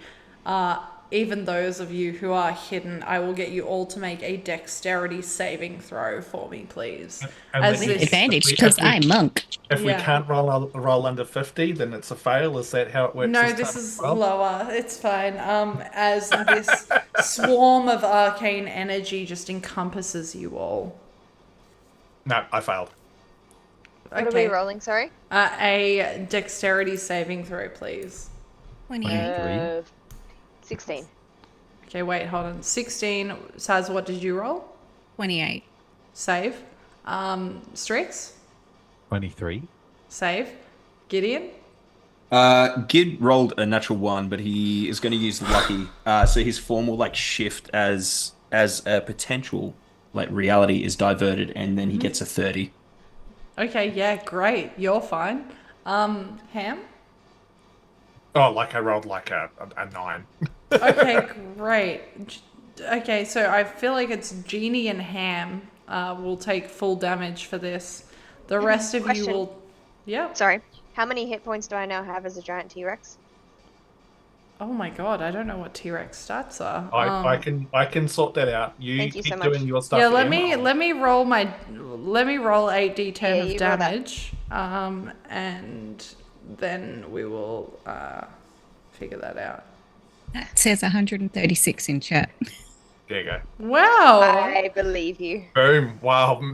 Thank you. Matt, with the sweet fucking just off the top of my head. That'll do. Take it. Done. Matt, be As a proud of giant me. thing. All of my stuff for this villain is homebrewed. We're all very proud of you. Yeah. You shouldn't be. Thanks for the backup. Yeah. Yeah. Okay, those of you who succeeded will take 24 points of damage. Those of you who failed will take 48 points of damage. Look, Question. I feel like fail is a really harsh kind of like turn of phrase. It's not my fault that you failed. Is this an area of effect? Yes, it is. Sweet. I will choose to take none instead. rogue shit. Wow. Okay, excellent. Is that evasion? The whole thing that I forgot for so long in my campaign? Okay, excellent. Okay, great. What else is she going to do? What is she going to do? She is going to not do anything else, actually. She's just going to stay there.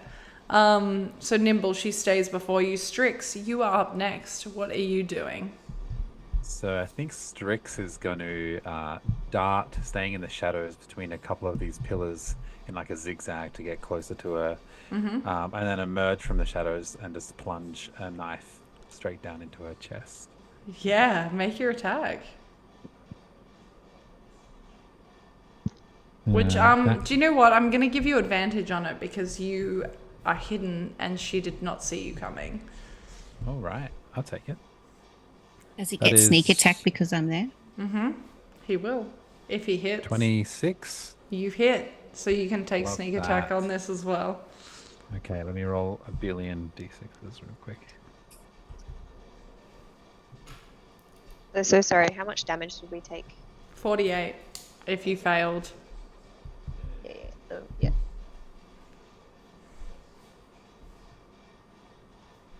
That is 45 points of damage. Nice. She does not look like she appreciated that very much. That's probably fair. I don't think I would appreciate that either. Yeah. I'm just going to use my bonus action to hide again and just to like duck back behind one of the pillars nearby. Great. And I'm that's not my gonna. turn. Yeah, I was gonna say I'm not gonna make you make a stealth check for that because you are using your bonus action to do so. But Cool. in attempting to dart away from her and begin that, she will take a legendary action against you. And may I get you to make a wisdom saving throw for me, please? Oh, With this is gonna be guidance. good. With guidance, you may Thank you may you. take it. This will definitely be needed. Oh, never mind. Nat 20. So that's 20 wisdom, was it? Yeah. That's 26. You feel for a moment this. Again, you can't really determine the origin of this energy. Like, you can't figure out what it is that is attempting to take hold over you. But you do feel this darkness just momentarily encompass you. And you don't feel like this would have ended well for you had you have failed. However, you are okay. All right. Gideon, you are up. Blue, you are on deck. Gideon, what are you doing in this moment? All right. Gideon will charge forward, and his 2 echoes will shift up next to. It's Amaryllis, isn't it? Mm-hmm. Yes. And we will just go in for the strikes. Now I'm a fighter, so I take a billion attacks. Yeah, you do. I'm fucking ready for it. Sorry, bro. I'm here for it. You're here to kill gods. Let's go. So I'm just going to make them all at once. It's a 26. Yep, hits. 20. Does not hit. That's fair. That's a 35. Hits. 35 again. Hits. What the fuck? Yeah, how Sorry. many attacks is this? It's crazy. That's 4. And then I'm going to use my ability as an Echo Knight and do Unleash Incantation. Nice. Incarnation, my apologies. So Yeah. my Echoes are also going to get attacks each. So that is cocked. Sorry. 22 Hits. and 21. No, sorry. No. That's a 20 again. My apologies. Does not hit. Awesome. Shit. Okay. So what's that? 5 hit? Yeah. Awesome. Wild. So 18, Okay, 18. Yep. 13, 13. 13 again. Yep. Hold on, wait 1 second. Oh my god, that is not correct, Matt. Yep. 20, Yep. and then 13 again. Okay, great. There is something intensely satisfying about high-level melee classes, I find. It's cooked. Man. It's so fun. It's so cool. And Yeah. It'd be crazy, right? Hear me out. Action search. Yeah. Oh, yeah, go for it. And we're going to do that all again. That's on that 20. Yes. Oh, double your dice. Bet. So I'm going to keep that. Just a reminder that the first one's a nat 20. Oh, I'm kidding. Shit, you're not. Another nat 20. Do you want me to point my camera at this? Shit. Oh, no, I trust you. I feel like if That's- you're lying to me, then it's a reflection of you and not of me. That's great. The gods balance that out with a natural 1 anyway. Okay, Oh, you fair chop your own enough. head off. Whoa. And 22 on the 4th. That hits. So 3 hits, 2 of which 3 are hit. natural 20s. Dope. So And double your then dice for that. We'll do the Echo incarnation. Listen Holy again. fuck, guy. This game's broken. Crazy. Do the echoes go on an action search? I don't know anything about echo now. Echoes don't normally, but they have the ability in here called Unleash Incarnation, which, if I may read it, you can height your Echo's Fury. Whenever you take the attack action, you make one additional action from the Echo's position. I got my 2 Echoes up. Away they go. So one will hit and then one will miss. So what are we doing? The one here? that hits is the one you don't recognize. It is the strawberry blonde with the shield. Do they look like when they're attacking? Is there any sort of difference to the They look energy? like rage is fueling them as they hit. Very, very nice. Yeah. And for a moment, actually, as you look at them, you see they don't fully form, but for a moment you see this flicker of wings from their back. Sick. That's very cool. I'll give him a bit of a nod as I go about my smashing. So I've just been speedrunning this, so I'm not going to hold you up too much there. So the 2 crits, 18. Is that already doubled or no? Yeah, that's already double. I roll like shit. I'm so sorry. That's fine. I literally just tacked a billion times. 26 on the second crit. 13 and then 17. I think that's all my attacks, unless I got wrapped up in thinking about a strawberry barbarian. Okay, great. They are going to... Amaryllis is going to take another legendary action. And I will get you to make a wisdom save for me, please. Before she does, I'm going to use my last action surge. Yeah. And then our gift from earlier with our 9th level spell. And then I'm going to cast Invulnerability on myself. Okay, yeah. And then just as we're hacking this apart, I will just look at the rest of my party and back to her and be like, all eyes here, bitch. Wow. Okay, Nice. Cool. Nice. And that's me. Okay, great. Make your wisdom save for me, please. Very well. Okay. So I rolled a 2. 5. Oh no. Hey. My bad. Listen. Look, Gideon, you went out with a bang, my friend. Yeah, I did. Similar to the sorcerer, I'm going to get you to halve your attacks. That's fair. If you get the opportunity to do so again. Blue, you are up. What are you doing? Yeah, I'm a giant T-Rex. Can I... You are. Can I do spells while I'm a T-Rex? At level 20 as a druid, I believe you can. Correct Okay. me, other people in this chat, if I am in fact wrong. What was that? Amazing. Spells are in Oh, the druid wild is shape. wild shape. Yes, at level 20. Yeah. At level 20 you can, yeah. At level thought so. 20 you can? Okay, amazing. Wow, Jeannie truly picked the worst spells because all she had was turn into a giant T-Rex. So what I'm actually going to do is ignore all the spells. Good. And just, you know what,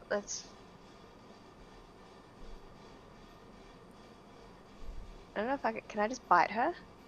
Yeah. Yeah? I believe someone in the chat also told you how much damage it would be if you did so. Did they? Yeah. Where? So you need to roll to attack first. It's Now 40, you 12 bite- plus 7. It's what, sorry? 40, 12 plus 7. Yep. Is that 40 plus 12 plus 7? Is that what you're... 4d12. Four. I thought you said 40, 12, and I'm like... No. 4. Ham. 4. 12-sided Four. dice. 4 12-sided dice. Yeah. Wow, I'm going to use D&D Beyond for that too. 4 12-sided dice. Okay.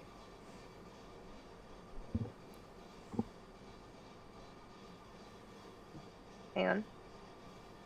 Shit, I'm so sorry, guys. Bear with me. Ellen in the chat correcting Matt. Fucking hell. Wow. 4d10. Oh, no. No, No, you're 4d12. Okay. Amazing.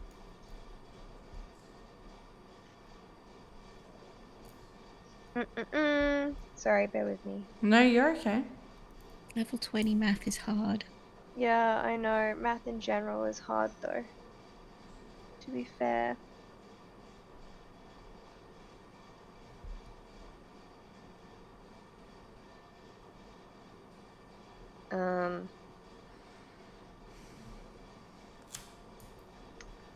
Yuck.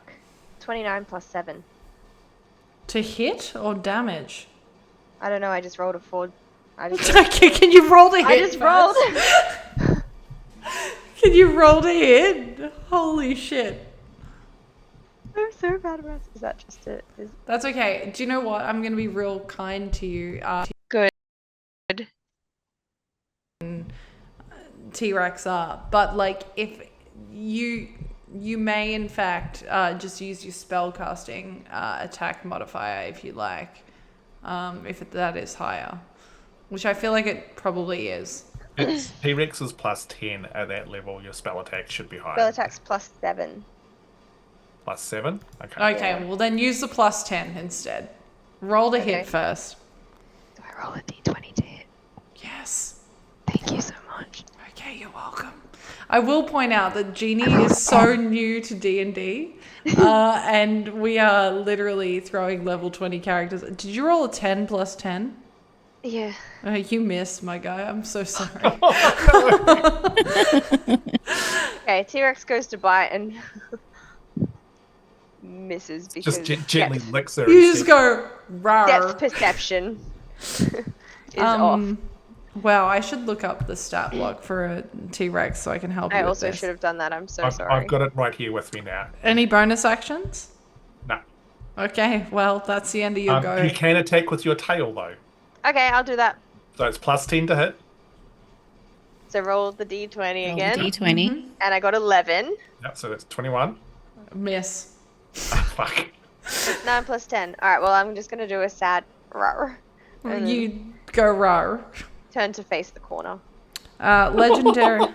Legendary action as the T-Rex, the pink T-Rex, faces the corner. Because we are now at the top of the round and absolutely fuck you all. You watch as this energy crackles out of Amaryllis and like just explodes almost. I will get all of you to make a dexterity saving throw, please. This is an area of effect. Is it a spell or? It is a spell. Okay. 29. Okay, succeed.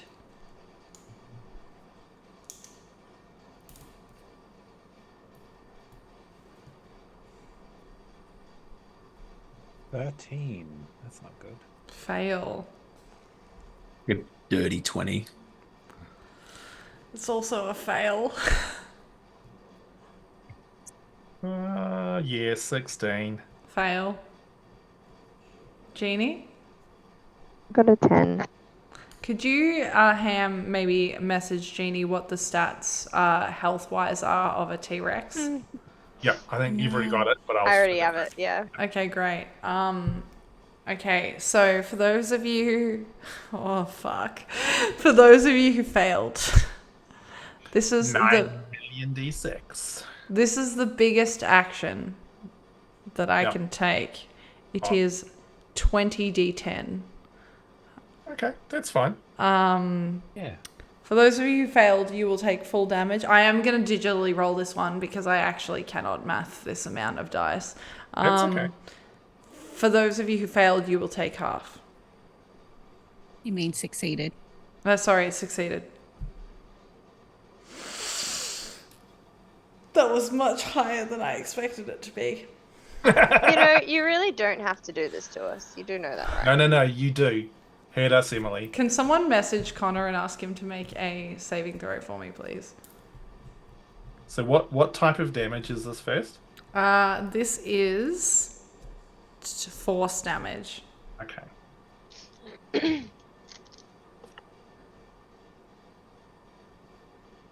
It was a dex save, wasn't it? It was a dex save. Can I get a show of hands for those of you who succeeded, please? Nimble.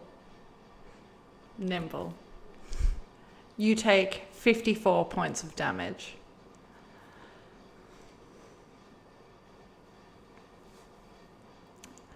For those of you who failed, you take 108 points of damage.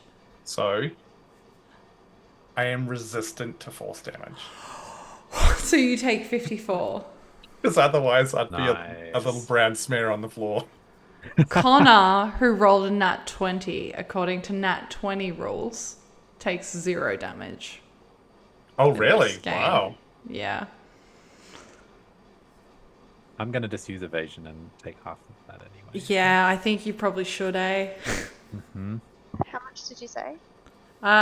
If you failed 108 points of damage. Yep, cool. So, Sorry, I just realised I take no damage. Yeah, you do. You take no damage. Welcome to evasion, baby girl. Wow. I'm now not a T-Rex. You are not a T-Rex anymore. No, Rip. big sad. We are at the top of the round. Nimble, you are up. Come on. Fister and Fister good. Pause, man. I scratch. And that's what we're going to do, and then follow up with the flurry as my bonus. Okay, go for it.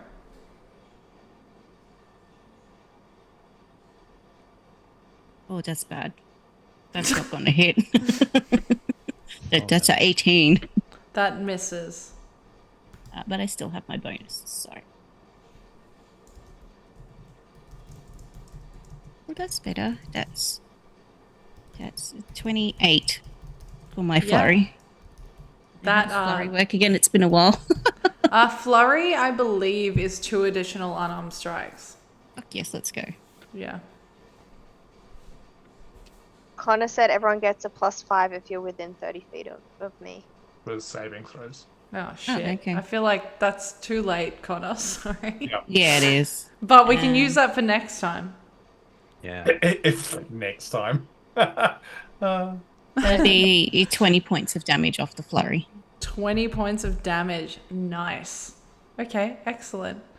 Is there anything else that you were doing? That's Nim. She's just waiting. She's not moving. Okay, you watch as Amaryllis. She is still standing right in front of you. She looks hurt. In comparison to what you first saw her, she is not looking as glam. And up next is Karlis, who is rapidly fucking DMing truly so much stuff. Wow, okay, yeah, okay, both of those hit. Excellent. That is so you see as Karlis pulls out their Holy Avenger longsword and absolutely fucking smacks down twice on Amaryllis. And you standing right next to you, by the way, Nimble, and you see as this sword Holy Avenger just glows as she takes quite a bit of damage. Let me just add this all up. You want some help with that? No, all good. I've got a calculator right here for this exact reason. Holy shit. Wow, she is not looking fucking good. Like she begins, you see like a trickle of blood, and this time instead of like arcane energy coming out of her nose, it is actual blood. And she will cast a spell. She will do so. I have Connor's character sheet. She will do. Just cast Kill Paladin. She will do so at Karlis. I'm just going to bring up Connor's character sheet. It is a 26 to hit, which hits him. He has 25 temporary hit points. He's going to take 8d10 plus 9 damage for this one. I'm going to digitally roll it because I am getting lazy.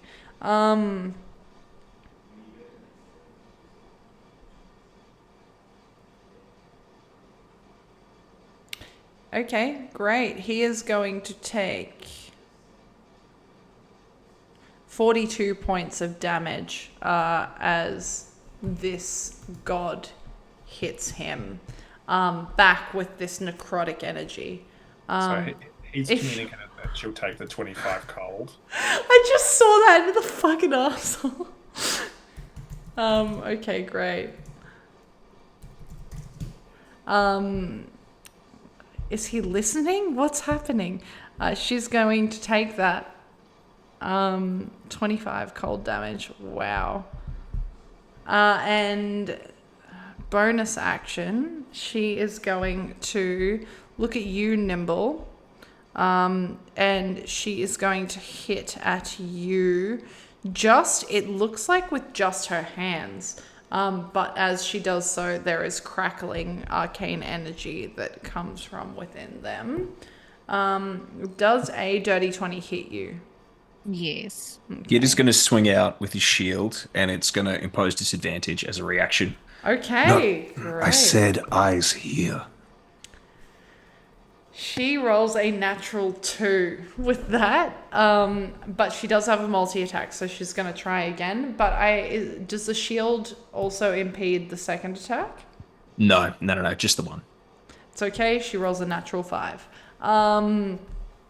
And she looks frantic as she does so.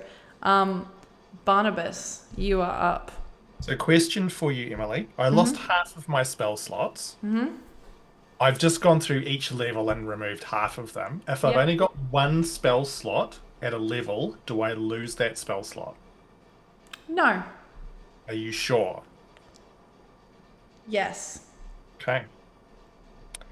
Because you can't half a 1 in D&D Beyond. You can't. 8th level disintegrate. Okay, she's rolling a saving throw for that. So dexterity 19 saving throw. Okay, great. And I'll do it as a quicken spell again. Okay, great. Get it, Barnabas.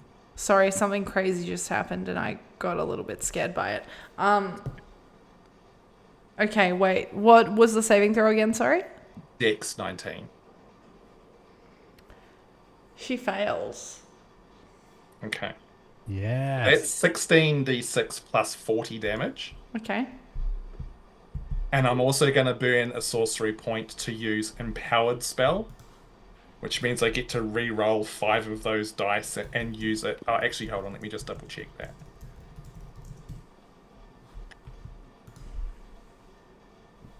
Actually, no. Actually, I rolled pretty okay. That's 110 points of force damage. Okay. Great. As you unleash this 110 points of force damage upon her, you see for a moment there is this hits quite hard. And until now she has kept up a facade of strength.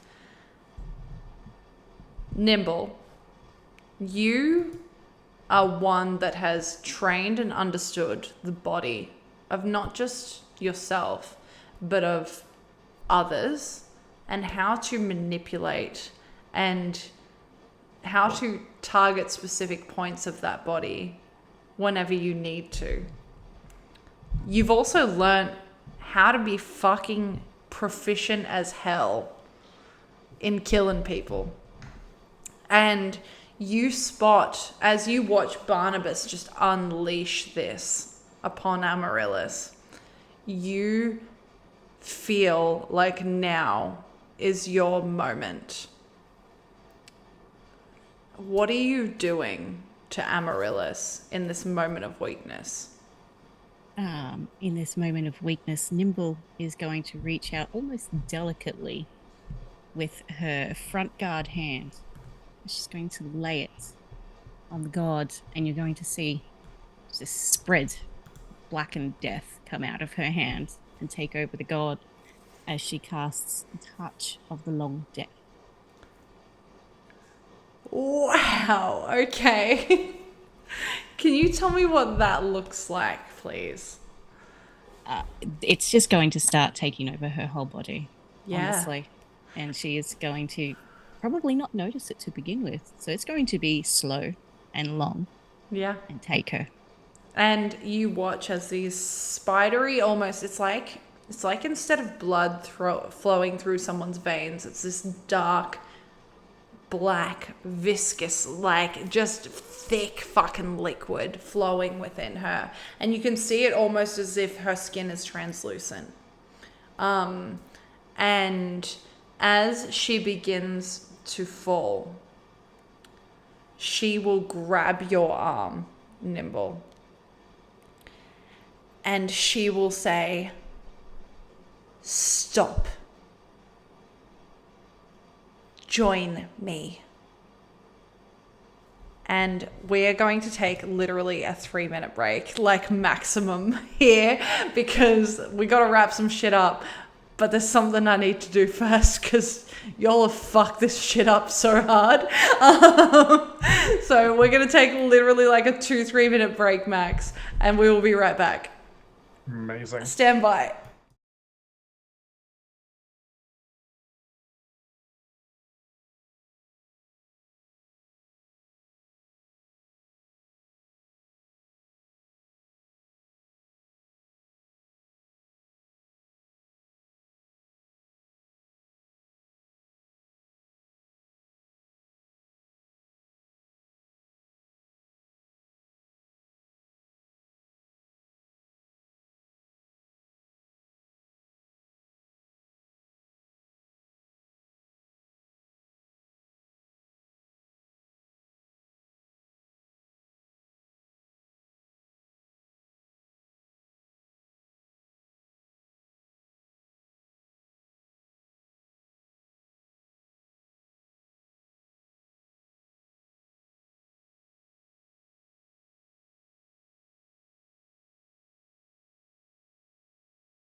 Yeah, welcome back now. Finishing We're yourself, back hey? now. You know why? Because she discovered studio mode and still doesn't know how to transition properly. But hey, here we are. What a You time to pressed be a alive. button. I did press the button, Wow. but I pressed it late. Good. And hey, here we are. Let's end this fucking world, guys. Hey, do you know what? Hey, Mish. Yo. I feel like you get to inflict this displeasure on people sometimes. And as I say these words, I realize I'm wrong, but I've decided that I'm right. Hey, could you recap what's happened so far, please? You don't do this to people, and I totally forgot that you don't. No, I don't. I So don't do this. I'm really sorry, but you're gonna have to now because I'm I've not a committed. monster. I've committed to it. I'm sorry.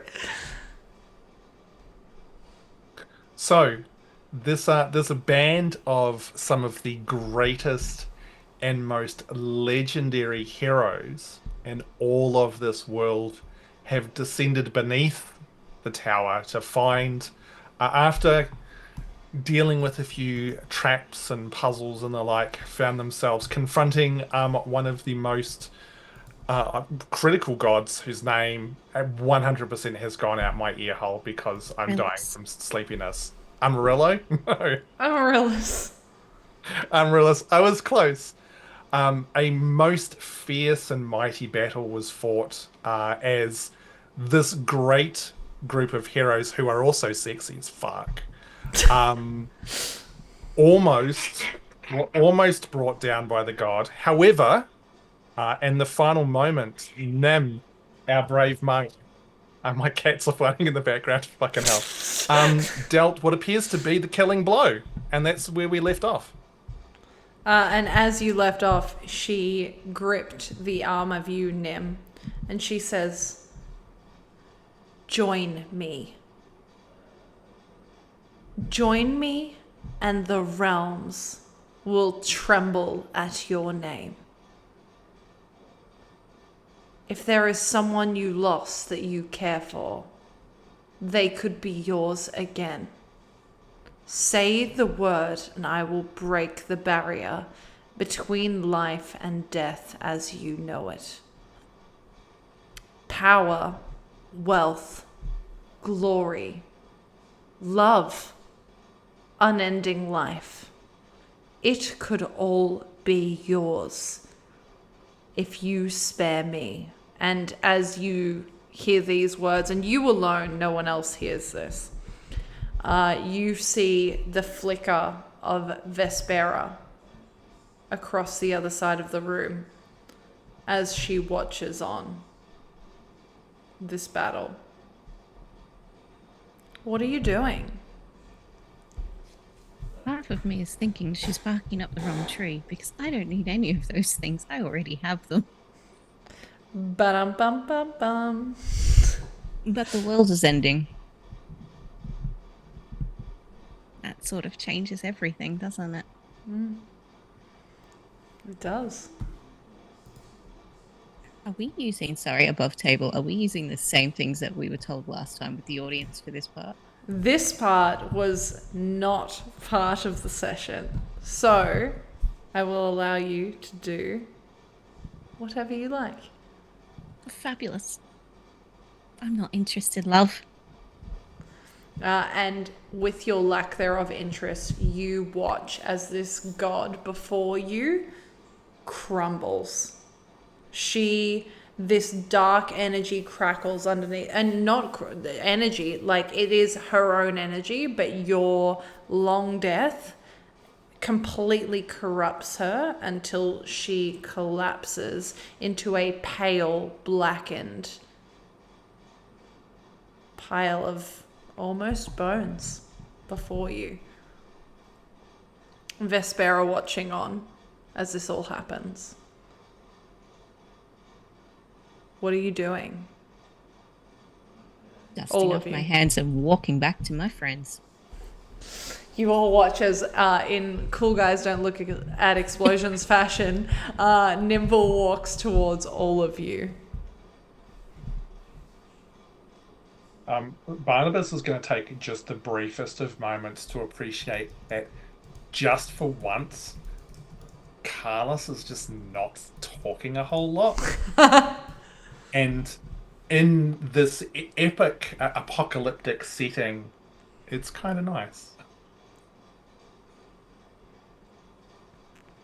I think Strix will emerge from hiding and just sort of look around and say, "Have we done it? Is that what we needed to do?" I don't know, but that was kind of cool, and I think the vibes are kind of better-ish. Okay. Barnabas, are you still keeping that log of achievements we've got? We can kill a god now. Oh, actually, that's quite a valid point. But I mean, firstly, maybe we should actually ensure that, like, have we dealt with this threat? And Barnabas will like look around. He'll look up the tower, see if there's any indication of the kind of chaos and destruction that had started to occur previously. What was that? Sorry, I missed that. So Barnabas is just having a look around to see, like, is the world still kind of like crumbling? Is there any indication that Great we have question. stopped? Is anyone else doing anything before I answer this? No. Okay. Cool. Sorry, Connor's just messaging me a couple of things. As you kind of focus on the world around you and whether it is ending, for a moment there is peace. And there is a warmth within you where you're like, we've done it. This is the same feeling that we've gotten again. And then there is a violent shift as this electricity in the air around you just, again, there is a loud boom of just thunderous energy. And once again, Vespera flickers completely out of existence as the pillars, these ivory pillars, begin to crack. These arcane symbols just stop glowing completely and everything begins to crumble. Large stone and debris begins to fall around you, and it is evident you need to get the fuck out of here, like right now. Making your way back out of this cavern towards the surface. Is anyone going to try anything specific, or are we just fucking yeeting out of this place? I might. Can I wild shape again? Yeah, go for it. You got 2 uses of it, I believe. Wild shape back into a T-Rex again. Good. A, for fun, and B, so that if anybody needs, they can also climb on my back. Or Cool. tail, or wherever you can grab onto on a T-Rex. Is everyone climbing on the T-Rex? All aboard, Look, right? I think, look, if the whole party doesn't mount one person, is it really a whole party? Yeah, look, hey, it's not a party unless you mount your friends. Alright, all aboard, everyone mount the genie T-Rex. Listen, do you know what's hilarious about this is if I wanted to be realistic as a DM about this, you get to the first corridor and you can't fit within it. Look, Yeah, but fantasy, fantasy. Counterpoint, I've still got a couple of spell slots left. I can just disintegrate some more things, so... I do have actually a question specifically for you, Gideon. Are your echoes still there? Oh no, with that eruption of like force, I was invulnerable. My echoes have 1 hit point, so they are gone. But I can bring them back. The which last thing I think you would have seen before you can bring them back, if that's what you want to do, is the last thing you would have seen is this strawberry blonde. You would have seen, while you saw very briefly this flicker of wings, before they bamf out of existence, you see this full like expansion of wings, like absolutely fucking glorious, 10 out of 10 hot, as they just expand and they look at you, this flash in their eyes, and then they disappear. Please. I think Gideon would. Does that match anything that we have ever seen on our adventures before? Make a history check for me. For sure. You can do it at advantage because it's your memories. Thank God, because that was a natural 2. Ah, fuck. Not much better. History 12. You don't recognize a specific being. You have seen winged beings before. Sure. There are truly so many of them, particularly beasts or monsters in general. This specifically doesn't match any of those beasts or monsters that you've seen in the past. This feels far more humanoid, but there is an aura to this humanoid that doesn't make sense. It's almost like you can't explain it. Okay. I think pondering that, Gideon will draw the echoes back out and see if that same one reappears or if it's just the familiar Gideon echoes. This time it is just Gideon. Okay. He will take this on board and use the echoes to either stop some debris falling to protect our genie T-Rex. Yeah. As well as the rest of the party. Yeah. Like shields up, protecting them, his brother, and making sure Barnabas and Strix and Nim are all tucked in safe underneath these shields. I will get everyone to make a, let's do an athletics check, but at advantage. Please, as this T-Rex that just seems to magically fit through the corridor. That's what she said. Sorry, what am I wrong? Athletics, please. Amazing. 19. 19, nice. Athletics. Wait, what did you say? You were saying it was an athletics check, wasn't it? Yeah. Yeah, I get -3. Jesus, I got a Oh dirty my 20. god. I got 32. Okay, great. I got 9. Okay, excellent. Are you the only one that got a shitty number? The good news is there's 2 echoes out, so they protect at least 2 of you, right? Oh, let me in. Okay, hold on, wait. I think Connor's attempting to get in. We don't need him now, it's fine. Okay, wait, hold on. Let me just studio mode this real quick. Quick, talk amongst yourselves. Ah. Good. That's all I got. Hey, so Ravensridge Emporium, amazing handcrafted boutique dice, TTRPG systems, and also some remarkably awesome like potion bottles. I think there was like a heart shaped, it's like a vase. Is that right, Brandon? Is that correct? I think A decanter, it was. Oh. exceptionally well crafted, locally Thank you. produced products, which you can find online and will be delivered Wow. to your doorstep. What the Hey. fuck was You're my ad hired. read? Oh, he's back. Hey, so here's what we're gonna do. Really quickly, to recap. Amaryllis, god of creation, presented herself in front of you, Karlis. You weren't there when she presented herself, but having discussed with your patron, a couple of things. You were so skeptical that this was the end. And it was, to you, like, it was almost a little bit of like a, yeah, whatever, guy. Like, this is happening again.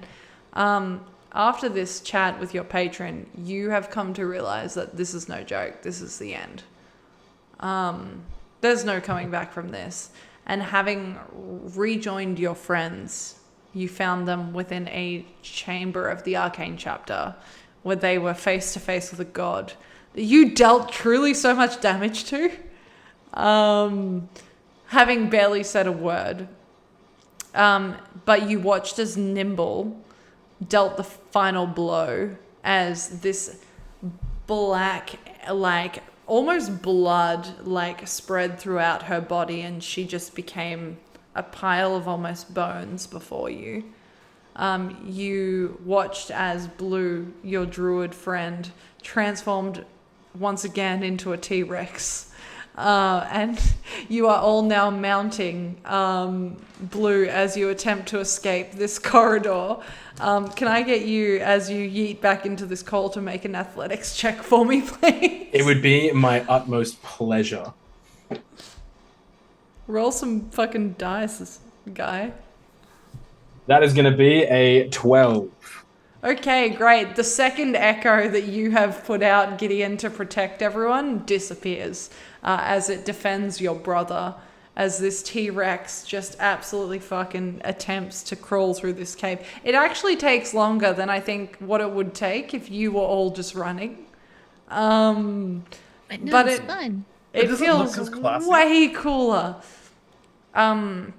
As you enter the initial cavern towards the surface, you all think about the battle that you faced, the inevitable fall of the world that you love, and that is reinforced when you come across a group of survivors that you had an opportunity to save. And in the moment that you didn't save them, you see that they have fallen a half-eaten cookie by one of their sides. In what looks like a bite was taken and then they fell. That was from me. I'm kidding. Yeah, you killed them all with your cookies. You think about your friend. You all think about the friend that you lost, your former party member who should have been here with you and who begged you to take his life when the power overwhelmed him.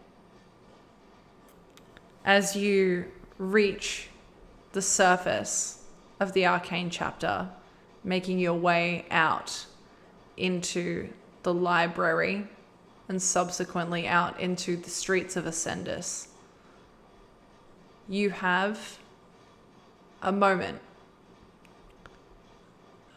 where, as you watch now the sky completely dark, only lit by very few stars that remain, Barnabas, you pull out this mahogany-bound book.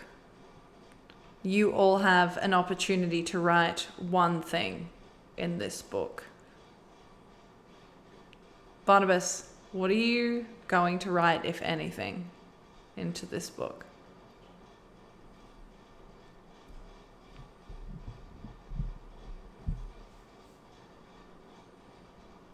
You know, by the way, you feel this. There is no coming back from this. In fact, as you start to take your quill to paper, Vespera appears before you once more. And she says, "You all fought well.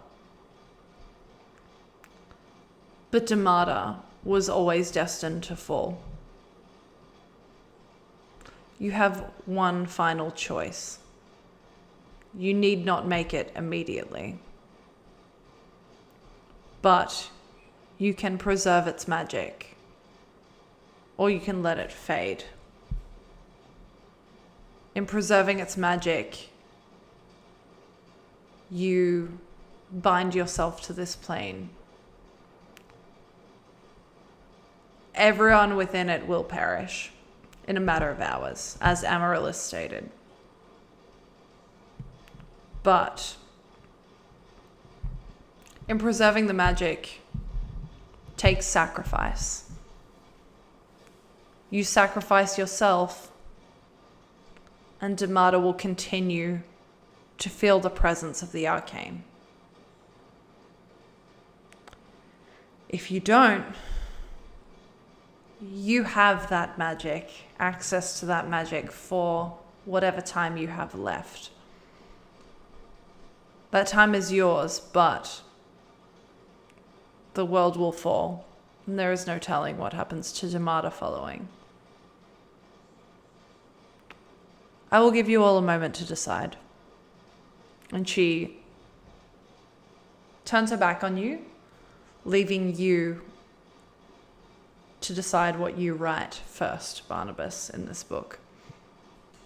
So the tip of the quill will touch the parchment, and then he'll pause for a moment, and he'll look around at his companions, his friends, and in some cases his family, and he will write, "Order must be restored, or chaos will consume all."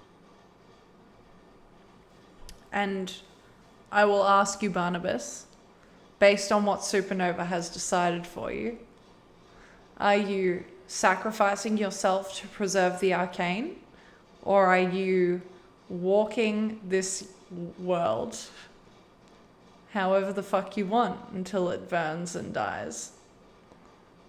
Maintaining the arcane is the only way to maintain the order.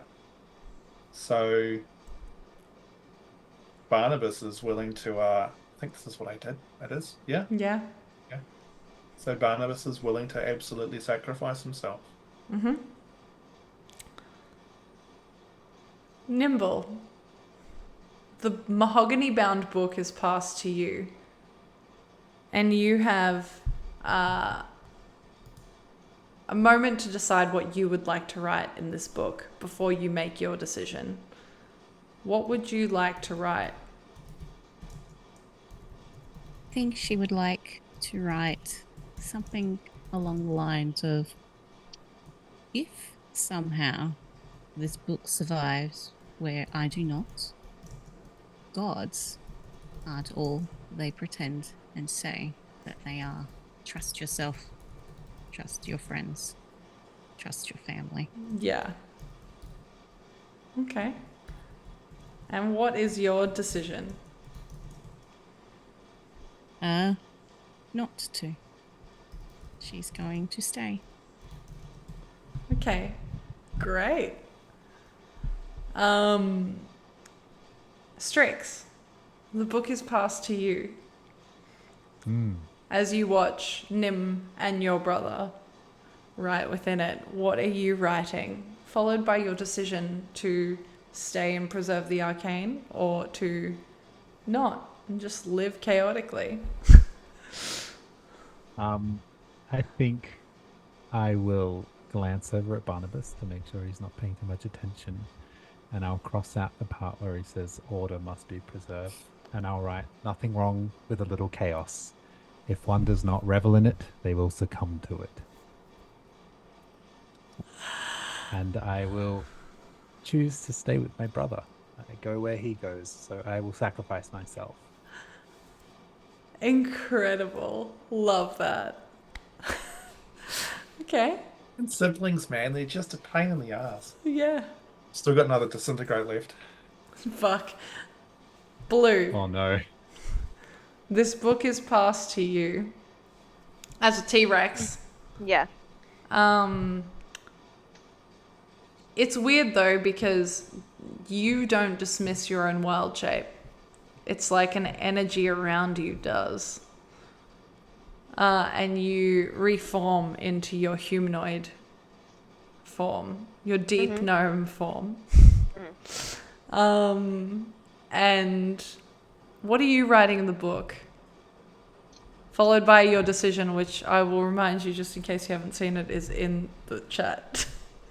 Yes. So I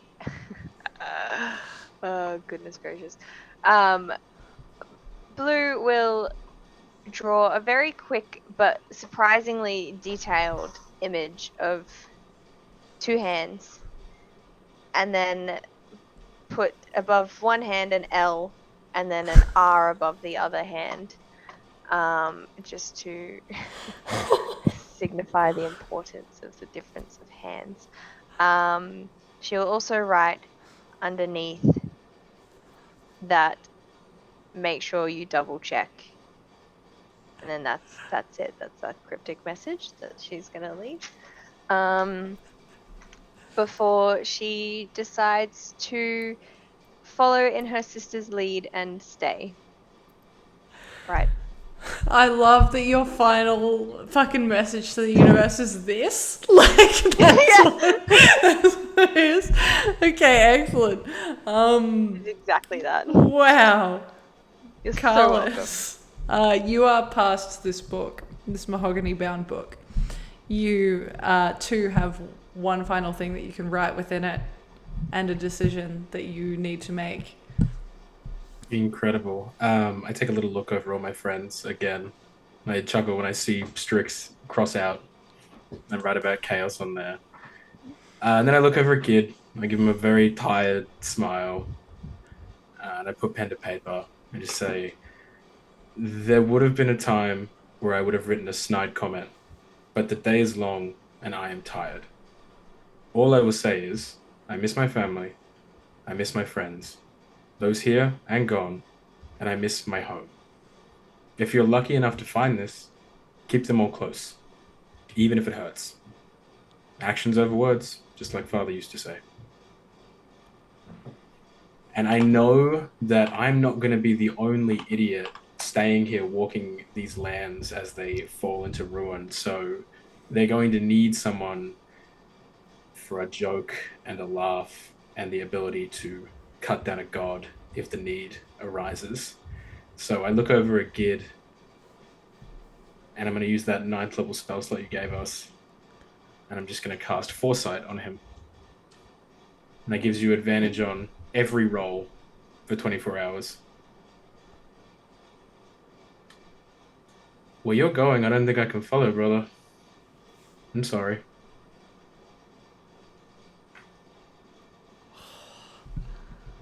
Gideon. Oh. As you take this book within your hands, what are you writing and what is your decision? I think the gift of foresight probably settles in, and Gid will see several terrible sage advice recordings in the book, but then he'll stop himself and he'll say, just a lesson. I knew I learnt this for a reason. Protection, I mean. To protect you, our friends.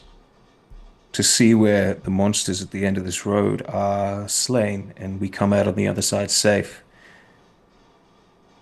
Well, maybe I was wrong. Perhaps protection means sacrifice. And that's the lesson we have here. Protect what matters. And then under that, he'll have a line, and he will draw the Sandra's family crest, and beneath that just say, brothers in every timeline. And he'll close the book, and he will look at Karlis, and he will expend all remaining charges of my echoes. And don't consider this a haunting, brother. I'm never far away. And he will go. Wow, okay. So you see these echoes, Karlis, of Gideon, as they stand around you. And Gideon, you are first to feel this warm glow encompass you as Vespera holds up this hand. There is this single cut of an oath on her hand where she promised to be there when you needed it the most. And she closes that hand. And as you feel this glow completely encompass you, and you get to re-experience these memories of all of the journeys that you have gone on with your friends and your brother, there is comfort as you leave this plane of existence. And you do so Strix, you feel this same glow. And the last kind of thing that you get to see is your brother watching you in this moment. And again, there is no fear or anything but comfort and warmth as you two leave this realm. And Barnabas, you last, as you see almost before you, your friends disappear. The same thing happens to you as you all feel at peace, like you have done the best by Durmada that you physically can.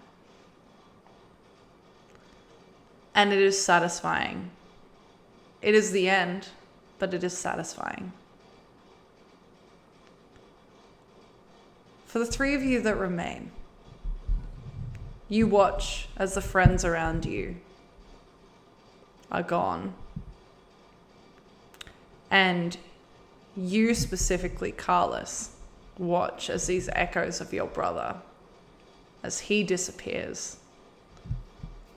out of existence, one by one. And you expect, all of you, the end to come quickly.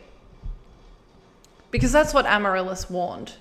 Because if you stayed behind and you attempted to keep this world going, that it would until it burned itself into oblivion. You were told that it would take merely hours. But it doesn't. It takes time.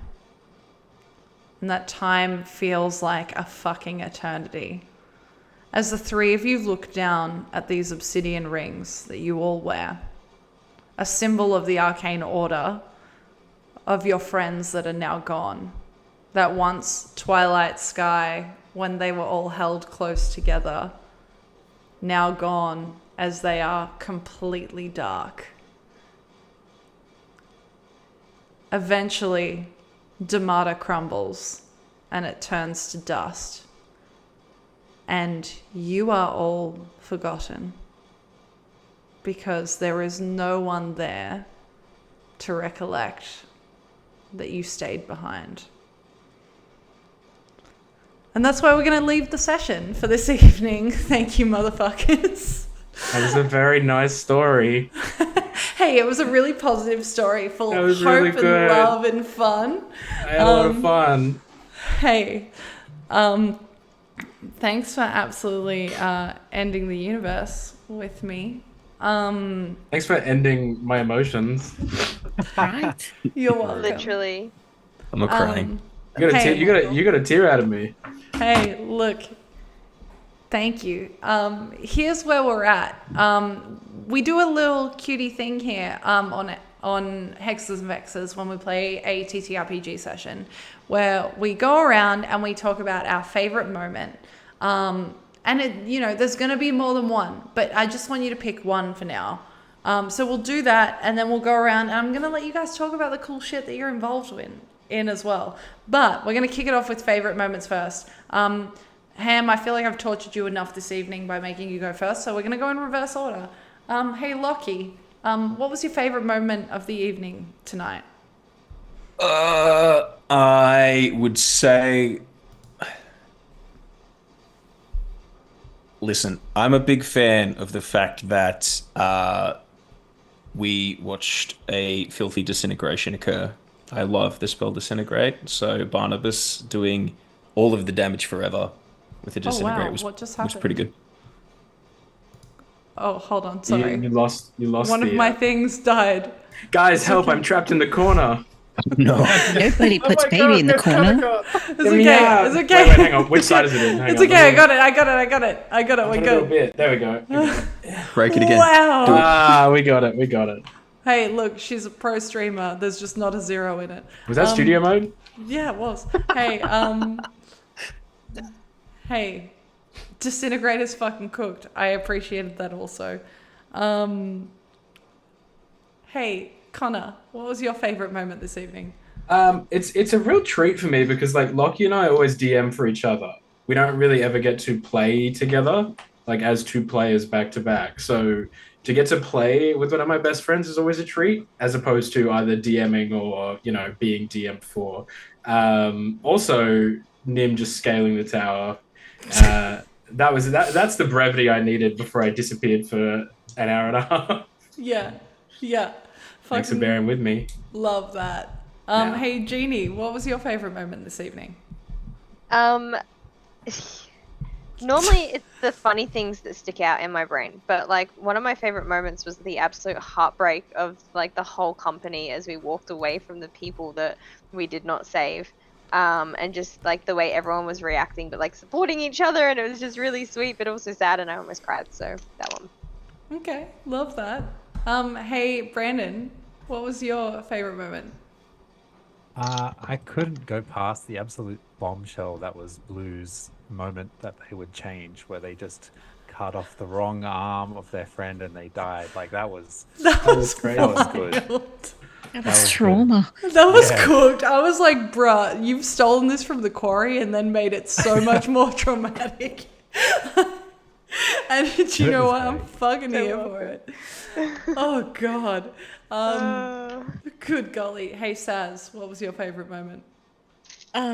It has to be Gideon sticking the shield between Nim and the guard and putting on his best book talk voice. And He does have a book talk voice, and I've been saying that. Stop that. right, it was perfect. Thank you. Oh, Wow, you got to start fucking narrating some smut for all the girlies out there.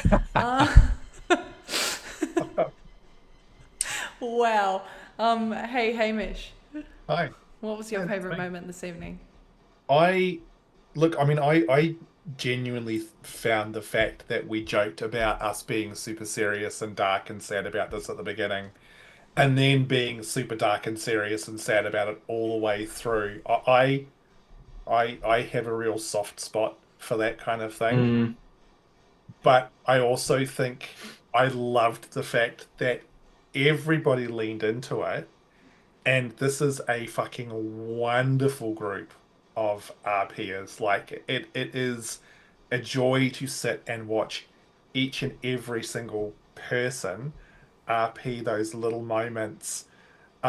It's like what Jeannie said, like supporting each other, like those moments of the group coming together and that emotional connection in what was originally a bit of a fucking, lols all over the place, Supanova on the stage, one shot that we tried to pull out of our asses in an hour turned into this really fucking like awesome little moment, which I'm hoping for you, Em, has been satisfying as something to have sitting at the beginning of your world. Yeah. what's your favorite part, Emily? Yeah, it brings me to mine, which Ham just totally fucking stole from under my feet. Dude, that fucking guy. Yeah, Such a right. dick. The joking about taking it seriously, I have never listen, Echoes is so much fun. And the reason that Echoes is so much fun is because similar to this table, like same as this table, they are a fucking talented group of people, just as all of you are. Like if I could put you all at one table, that would be the fucking dream-ass table. It would be unmanageable, but like it would be dream-ass table. But like seeing you all take this incredibly seriously. This is my first homebrew world ever, and this is my first campaign ever. What a job she's done. Round of applause, ladies and gentlemen, for our Wow. spectacular DM. So like for me, seeing you all do that and do it so cool is really exciting. But also then getting to turn this into the actual history of my world is so exciting to me. Like, it's not a moment that happened, but it's a moment that will be a consequence of this happening, which I think is really fun and exciting. And I can't wait to see how that evolves as everyone travels through the world. Because, like, fun fact, and I know some of them are lurking, but they already know this from watching this session. They've already discovered the obsidian rings. Like, that's a thing. They've already discovered this mahogany-bound book. So, like, these things exist in the current timeline, which I think is really exciting. So thank you for contributing to that. But hey, also, thank you all for just being fucking talented human beings. You all have so much cool shit going on. I want to hear about it. We're going to go in reverse order, which does mean Ham. I'm sorry, I have to pick on you first again. Hamish, baby. who are you? Where can we find you? What are you up to? Tell us all of your secrets. What's your legal government name and everything? And social security number. I know we don't have them in Australia, but just make it up. CloudkillConnor. No. My name's Hamish, or Ham DM. You'll find me this Sunday at 10 a.m. Australian Eastern Standard Time on the Help Action Needed Twitch channel, playing in a Christmas one-shot with my wonderful other half, Tam, or Talera, and a bunch of people with deep associations to Castleton, as we try and kill Santa or something messed up like that. It's going to be amazing. I can tell you what it is because Janelle wrote it. It's the Festive 3, I believe, set in Baldur's Gate with Christmas-themed Bol, Merkel, and Bane. Yep, and we've been Wow. we made level 15 characters for that using the new rule set, and all I know is that multi-classing as a monk and fighter is fucking bonkers. Then that night at 7 p.m. Australian Eastern Standard Time, you'll see me playing Salazar Kryn and Sword of the Skulls on the Law Rights. That happens once a month roughly. And the other thing that I do is also DM our Radiant Shadows campaign on the Meeples and Dragons channel. That's normally every second Saturday. We're on hiatus until I think about the 11th of January. You'll see Emily there. She plays one of our latest and newest characters. Saz pulls all the buttons and jerks all the levers in the background. It's amazing.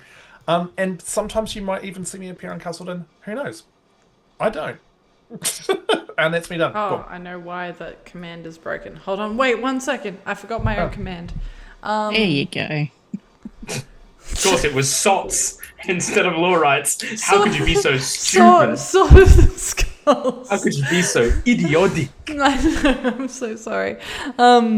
Hey, speaking of... No, that's not a nice transition. I hate that. Speaking of the opposite of idiotic, Saz, who are you? Where can we find you? What are you up to? Crazy if you went with the original segue. Right. Wow! Saz or Saz the Meeple. You can find me mostly on Threads, sometimes on Blue Sky, or everywhere on the internet as Meeples and Dragons, where I am the resident dice goblin and, as Hannah mentioned, Twitch producer. We've got our D&D campaign on hiatus at the moment. You might see John or I popping up in between now and when we come back with world-building video games, whatever the fuck takes our fancy.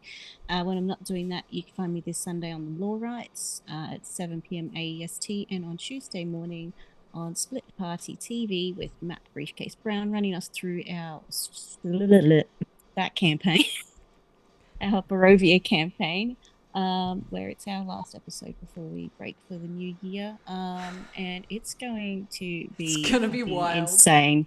Please turn up for that one. It's gonna be so wild. Be there or literally be square. Yeah, literally be a funny square. business, about to get serious as fuck, I reckon. So. Yeah, it definitely is. Like, from what I've tuned in to watch you guys, yeah, yep. Die. Listen, you're not gonna die, but there's gonna be shit, I reckon. Hey, Brandon. Hey, who are you? Where can we find you? What are you up to? Tell us all the cool shit. I don't know who I am. It's too late. I've lost all. No. I am one of the Ravens from the Ravensridge Emporium. You can find us anywhere on the internet at the Ravensridge Emporium. We make handmade artisanal dice, and we make potions, and we make role-playing games. We're releasing a role-playing game late February next year called Caught in the Rain. We also make glasses shades.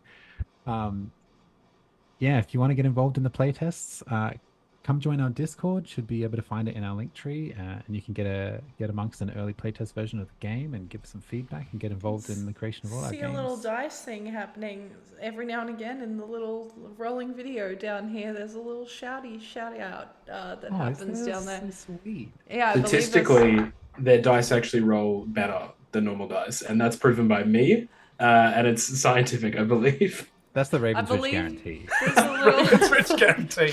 there's a little Ravensridge. Put her on a sticker, baby. There's a little Ravensridge that happens, a little Meeples, There and a little is. Cloudkill. That's My great. And then there's all the campaigns as well. Hey, Arlentric, thanks for the follow. See you New Year's Eve, buddy.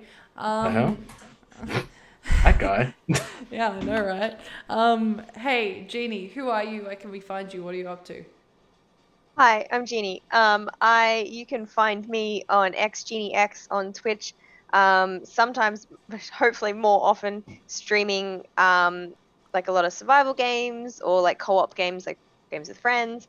I do have a pretty wild Sims campaign happening at the moment where I'm dating Pedro Pascal, so not to flex, but like he How wanted does it to marry feel to be living our dreams? Bro, he wanted to Truly. marry me after like 2 seconds, and I was like, no, it's too fast. Like, come on. That's healthy, man. I really respect that. Yeah, thank you. You can also find me on Instagram at xJeanieex, where I put a lot of my, I think there's 2 E's actually.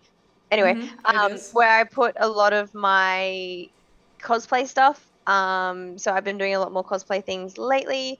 Been doing a few Christmas stuffs recently too, which is exciting. And yeah, I also write books. I just haven't published any of them yet, so keep an eye out because I'm getting there with one of them. It's halfway done. Hey, Dude, that's halfway more than I think I've done. So Thank you. hey, down here, Connor. Who are you? Where can we find you? Wait, other way. This way. what the hell, dog? Where are you pointing? Hang on. Is that correct? Someone fact check This that. way. This way. No, probably not. Wait, hey, Connor. Emily, read the book left and right. Which one? Which way are you going? My camera flips, so that's the There problem. you go. Yeah, that's correct. Okay. Hello, my beautiful people. I am CloudkillConnor. Wow. And you have all been amazing. What do I do, man? I exist on the internet. You can find me everywhere. CloudkillConnor. You It's can true. find me on the Twitch. You can find me on the YouTubes. You can find some very cool clothes over at Cloudkill Clothing. 1 second. Oh wow. Oh, we Including got this one. samples. Including this bad boy.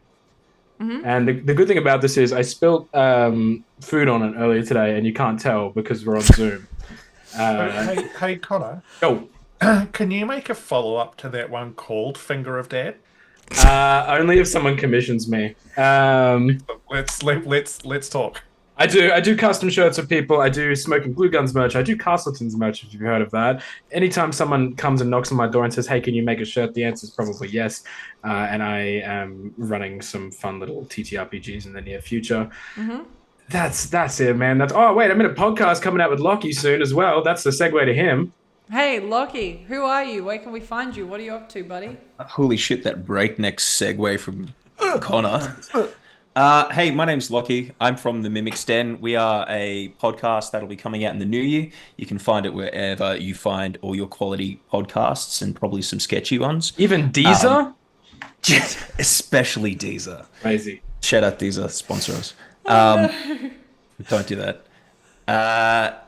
You can find me on the Instagram, on Blue Sky, on TikTok now. The first 2 of 5 NPC player, non-player character little trailers have gone up. If you want to catch my voiceover doing some book talk, You can say book talk, yeah. I can. You're allowed to. I've been a pass for that, so enjoy that if you want. But that's me. Thanks for listening. Hey, anytime. Hey, last and absolutely fucking least. Fuck off. My name is Emily. I am the producer, occasional Dungeon Master, and Chief Executive Thirst Master over here on Hexes and Vexes. You can hang out here and watch the main version of this campaign once a month. We will be returning in January, which is super fucking exciting. Last thing that happened was they found out that the Queen of Agora is dead, so that's super fucking cool. You hate to see it. You truly do hate to see that, because, geez, I hate to be a random fucking adventurer in a castle where randomly the queen has just died. But hey, when I'm not there, I am about to launch a mini-series exclusive. Hey, congratulations. You're all hearing it first. Starting in January, called Sad Vampire Boyfriend. It is a 3 to 4 episode mini campaign starring a bunch of really cool fucking people. We have Genie, we have Promethean, there's a 0 in it. You've got Alan K. Graham, you've got Miss Cass from Split the Party, and you've got Rin Vixen. Rin Vixen from Ring Vixen. Yeah, you've also got I know NATO as well. It's gonna be a fucking excellent miniseries. I obviously hate myself. And Where can we watch it? right here, motherfuckers. And when you're not here, you can go over and see me on Meeples and Dragons for Radiant Shadows. You can go and see me over on The Lawrites for Sword of the Skulls, or you can go see me on Winter's Tales for Carlton, where I'm just trying to survive and get back together with my ex-husband. Hey, yeah. Hey, Hi. don't we have something also happening on, was it Tuesday or Wednesday as well? We do. We have something. Is it on the Lawrites or on Promethean's channel? I don't know. It's probably on both at the same time, because can't we do that in this day and age? I actually have a feeling that it is on. I have a feeling it's on Lawrites. But yeah, on the Lawrites this Wednesday, Tuesday. I think it's the Tuesday. Oh my god, we don't know how. Hey, you shout it out. I'm gonna queue up a raid. Yeah. Hey, look, so this coming Tuesday on the Lawrites at a yet undisclosed time, but it's probably going to be about 6 or 7 p.m. Australian Eastern Standard Time. Myself, Emily, and Promethean, yes, it does have a 0 in it. We'll be getting together as Wait, hold on, we're getting together? I didn't we're getting sign up together. for that. It's gonna be one of those streams. No, we're coming together. It's not any better. This is out of Finish control. the ad read, motherfucker! The three of us are going to have a very intellectual conversation about running campaigns, because all three of us have been running campaigns this year. We've all got different levels of experience, and we're going to have a talk about it. We're going to talk about the awesome things. We're going to talk about the challenges. We're going to talk about how much we love our players, and probably a bunch of stuff. So if you're interested to hear people talk, then come and listen. Wait, I got one more plug. It's for me. Quick go. If you like Supernatural, the CW show, and you like TTRPGs, Lachy and I also have a show on CloudkillConnor Twitch channel called Crossroads. And if you like schlocky, classic rock humor, and scary, scary monsters, that's gonna be your shit. You should come and watch it. Jeannie's nodding. We got a viewer, baby. We're locked in. Yeah, absolutely. You got We're one. locked Let's and go. loaded, motherfuckers. Anyway, I'm the day is long and I'm tired. Get me out of here. Hey, we're raiding Simpress Boo. Simpress Boo is someone that also played with us at Supanova, but played with me, and it was a fucking ton of fun, like when we did a whole thing. So we're gonna go raid now. Hey, wave everyone, look cute. Say goodbye. Bye everyone, I love you. Bye, everyone. I'm emotionally unavailable.